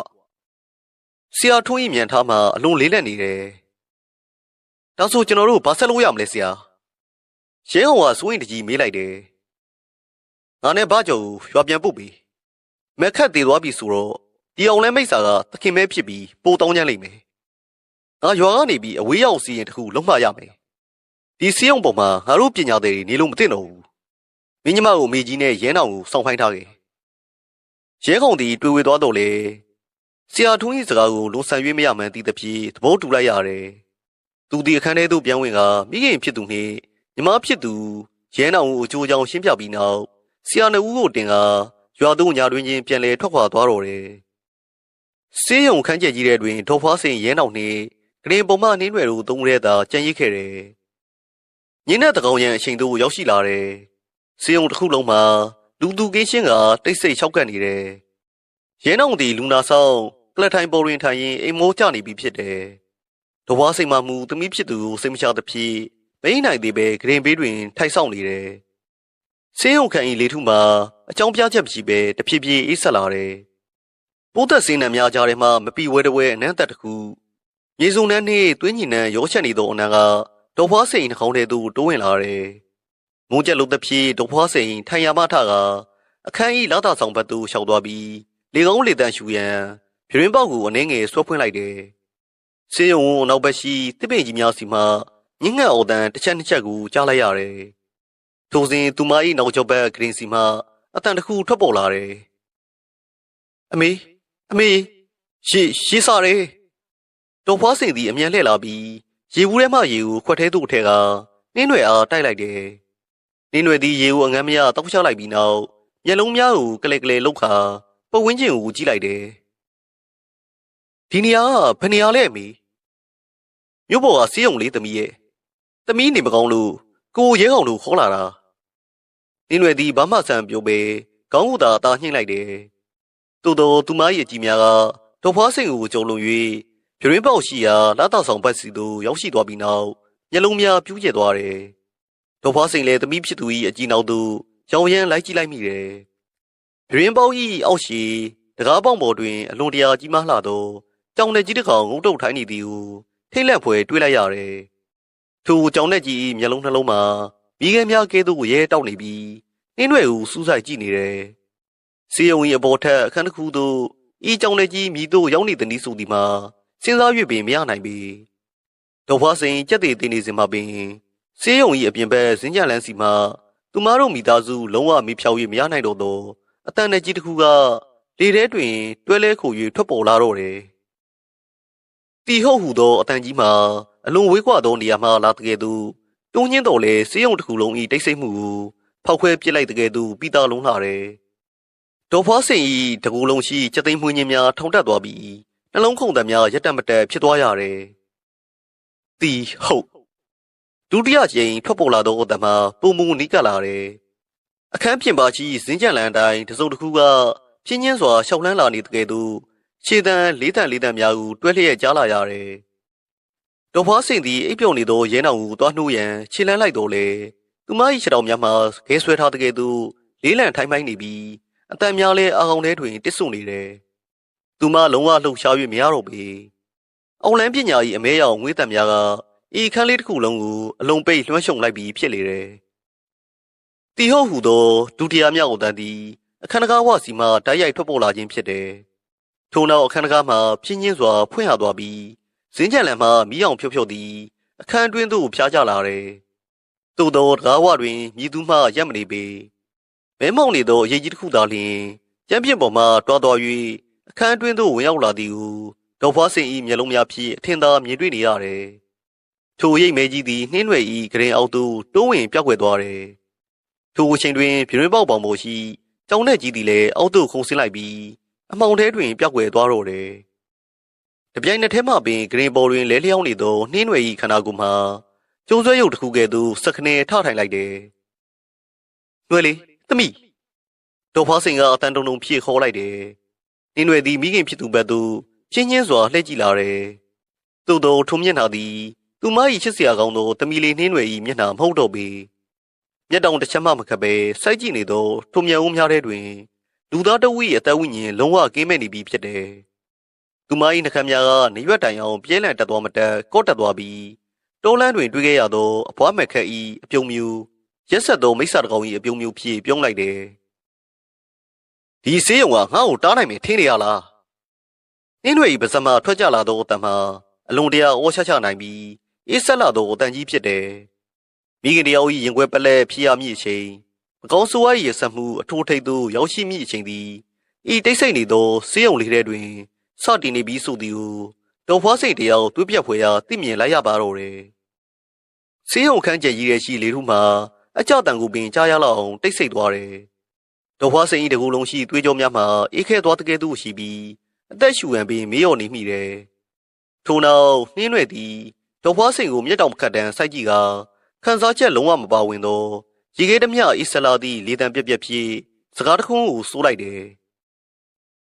။ငါသွားပြီနော်။ထိုစကားဆုံးသည့်နေ့တစ်ပြိုင်နက်နှင်းရွယ်၏ခန္ဓာကိုယ်မှာအယုံကျိုးပြတ်တကယ်သို့အနောက်ဘက်ဂရင်ပေါ်သို့ဘုံကနေပက်လက်လန်ကျသွားတော့တယ်။ထိုအချိန်တွင်ပြရင်းပေါက်လာတာဆောင်ဘက်သို့ခုန်ဆင်းသွားသောကြောင်လက်ကြီးအရင်မဲမဲသည်အမောင်တူထဲတွင်လုံးဝပျောက်ကွယ်သွားခဲ့ပြီဖြစ်တယ်။တစ်ချိန်တည်းမှပင်အခန်းလေးတစ်ခုလုံးကိုဖုံးလွှမ်းထားသောမိုးကြက်ဖွယ်အငွေးတက်များနှင့်မျက်လှည့်ပညာများရုတ်တရက်ရုတ်သိမ်းသွားတကယ်သို့ဒေါ်ဖွားစိန်ခန္ဓာကိုယ်မှလည်းပြန်လည်လှုပ်ရှား၍ရသွားတော့တယ်။နှွဲလေးသမီးလေးဒေါ်ဖွားစိန်သည်အသီးစိတ်လွတ်သွားသူတဦးပမာအော်ဟစ်လိုက်ပြီးသမီးဖြစ်သူ၏ဂရင်ဘေးသို့အပြေလွှာသွားရောက်ခါနှင်းရွယ်၏ကိုယ်လုံးလေးကိုပွေဖက်လိုက်တယ်။သို့သောနှင်းရွယ်၏ပါးစပ်တောင်ဆုံးမှနေ၍အလွန်တရာနတ်ဆိုးလှသောသွေးပုတ်သွေးမဲများကတလင်းလိမ့်စီးကြလာသည်ကိုထိတ်လန့်ဖွယ်တွေးလိုက်ရတယ်။ရှင်းအောင်ထ ထားစမ်းပါဦးနင်းညမလေးဘာဖြစ်သွားတာလဲမသိဘူးတွေးတွေအန်းနေတယ်ဒေါ်ဖွားစိန်ဤငိုယိုအဟိတ်တန်ကြောင့်လူနာဆောင်ကလထိုင်ပေါ်တွင်အိပ်ပျော်နေသောရင်းနောက်မှလန်နိုးလာခဲ့ပြီးဂရင်ဘေးသို့ပြေးလာခဲ့တယ်မိခင်ဖြစ်သူမှာသမီးရင်ပတ်နှင့်ပခုံးတို့ကိုကိုင်းလှုပ်ခါအတင်းနှိုးနေတယ်ရန်အောင်သည်လည်းညီမဖြစ်သူ၏အရှင်နေကိုကြည့်ကပြရခတ်သွားပြီးအပြင်ဘက်သို့ပြေးထွက်ခါတောင်ဝင်ကြဆရာဝန်နှင့်သူနာပြူများကိုအဟိအကူကြီးတောင်းပါတော့တယ်ဒေါ်ဖွားစိန်သည်နှင်းရွယ်ကိုရင်ဝင်ထဲတွင်ပိုက်ထားရင်းသမီးမျက်လုံးဖွင့်ပါဦးအမေကိုကြည့်ပါအောင်ဟုရှိုက်ကြီးတငင်ကိုယူဟာသမီးဖြစ်သူ၏ကိုယ်လုံးကလေးကိုဇက်တိုက်လှုံရမ်းနေမိတယ်ထို့သောလှုံရမ်းရင်ဖြင့်သူမ၏လက်ဝါးသည်နှင်းရွယ်၏ဝမ်းပိုက်ပေါ်သို့အမှတ်တမဲ့ဖိနှိပ်မိသည့်အလားဖြစ်သွားတယ်ဒေါ်ဖွားစိန်၏မျက်လုံးများပြူးကျက်သွားတယ်သမီးဖြစ်သူ၏ဝမ်းပိုက်ကိုဖိမိလိုက်ချိန်တွင်ပုံမှန်လူသားတစ်ယောက်၏ခန္ဓာကိုယ်အနေထားမျိုးမှုတ်ပဲအတွင်းပိုင်းတွင်ကလီစာများလုံးဝမရှိတော့တကယ်သို့အောက်သို့ဤကနေရွက်ခနဲနှိမ့်ဝင်သွားခြင်းပင်ဖြစ်တယ်အတွင်းကလီစာများအလုံးဖြက်စီးစားတော့ခံလိုက်ရသည့်အလားဝမ်းပိုက်တစ်ခုလုံးမှာပြိုးဤကရှိုက်ဝင်နေတော့တယ်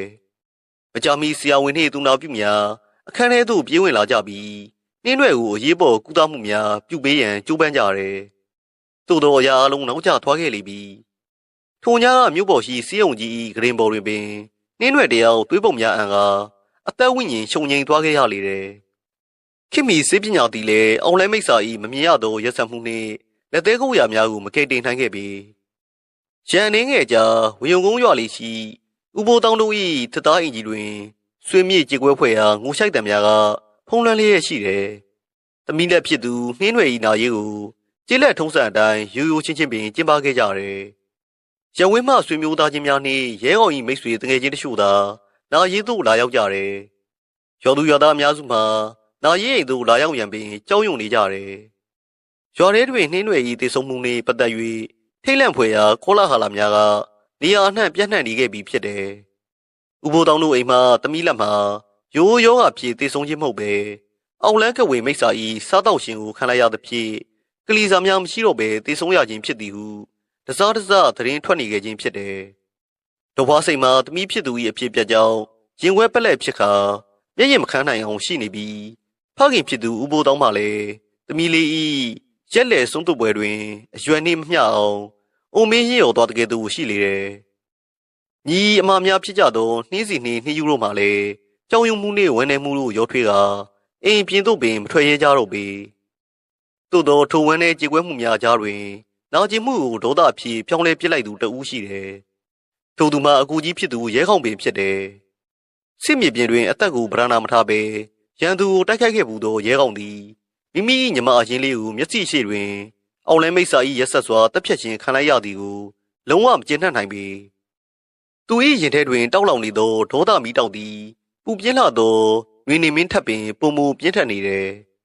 ရဲလဲဆုံးတုပ်ပွဲပြီးဆုံးသွားသောညနေခင်းတစ်ခုတွင်ရဲကောင်သည်အိမ်နောက်ဖေးရှိထင်းခုတ်ရာတွင်သုံးသောဓမ္မကြီးတက်လက်ကိုတွေးနေတယ်သူ၏မျက်နှာထားမှာကြောက်ရွံ့တစ်ခုကဲ့သို့မထန်နေပြီးမေယိုများထောင်တက်နေတယ်ထို့နောက်သူသည်ရင်းနှံစီပုံတစ်ပုံကိုဆွဲကာအင်းအောင်သို့ဆင်းလာခဲ့တယ်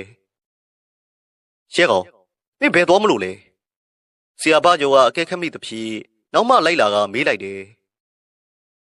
ကျွန်တော်ညီမလေးကိုဒုက္ခပေးတဲ့အကောင့်တွေရဲ့နေရာကိုတွားရှင်းမလို့ဆရာဟေ့ကောင်စိတ်လိုက်မှန်ပါမလုံဆမ်းပါနဲ့အဲ့ဒီနေရာကတာမန်နေရာမဟုတ်ဘူးကွာမင်းတခုဖြစ်သွားရင်မင်းအမေနဲ့အဖေပို့ပြီးတော့ဒုက္ခရောက်လိမ့်မယ်ဆရာဘာကျော်ကအတင်းဝင်ဆွဲကတားမြစ်တယ်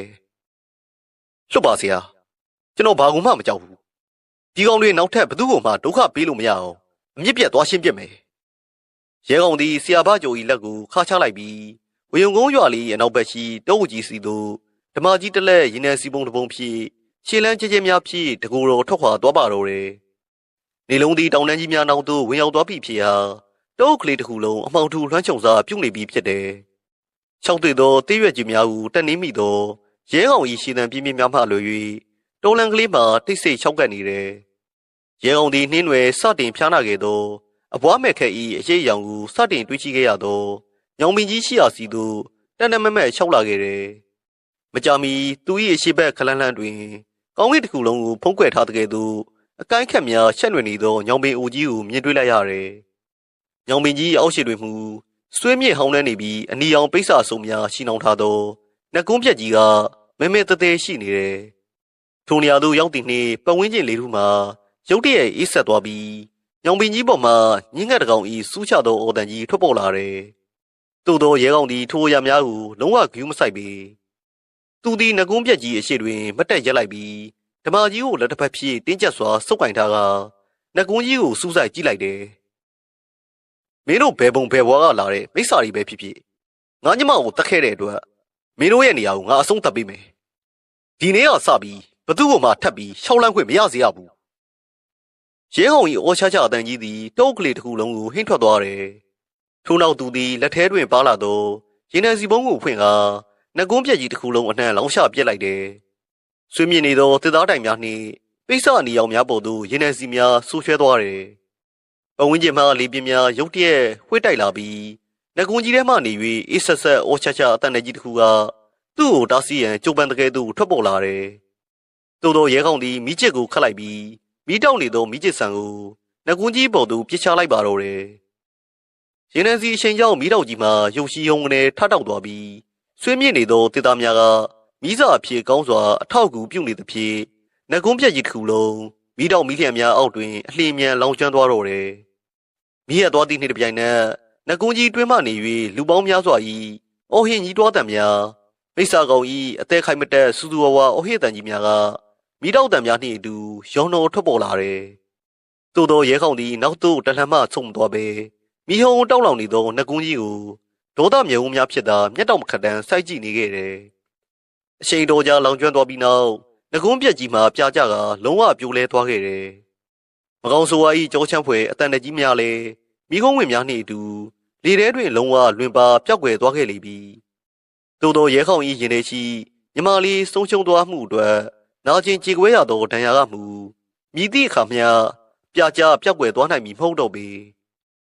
ဝယုံကုန်းရွာကလေးမှမိသားစုတစု၏အေဂျန်သောဘွားလေးကိုဖျက်ဆီးပစ်ခဲ့သည့်နှက်ကွန်းပြက်ကြီးမှာပြပုံဖြစ်သို့ရောက်ရှိသွားခဲ့တော်လေဤလောကတွင်အကြောင်းပြချက်မရှိဘဲရောက်ရှိလာတတ်သောအနိဋ္ဌာယုံများနှင့်ရက်ဆက်လာသောအောင်လန်းပညာသည်၏တားကောင်အဖြစ်အသက်ပြီးခဲ့ရချသောနှင်းနွယ်လေး၏ကြေကွဲဖွယ်ဇလန်းလေးကားမူရွာသူရွာသားများ၏နှုတ်ဖျားတွင်ကာလကြာရှည်စွာတည်ရှိနေတော့မည်သာဖြစ်ပေသည်ဟုတ်ကဲ့ဇလန်းကလေးကတော့ဒီပါနေမယ်ပြီးဆုံးလို့သွားခဲ့ပါပြီခင်ဗျာနောက်မှလည်းယခုလိုဇလန်းကောင်းလေးများစွာကိုပြောပြတင်ဆက်ပေးသွားမှာပဲဖြစ်ပါတယ်ကျွန်တော်ကတော့ပုံမှန်တင်ဆက်သူခေဖုံးခပဲဖြစ်ပါတယ်ခင်ဗျာအားလုံးပဲစိတ်ချမ်းသာခြင်းကိုယ်ဤကျန်းမာခြင်းနှစ်ဖြာသောဒုက္ခတို့နှင့်ပြည့်စုံနိုင်ကြပါစေခင်ဗျာ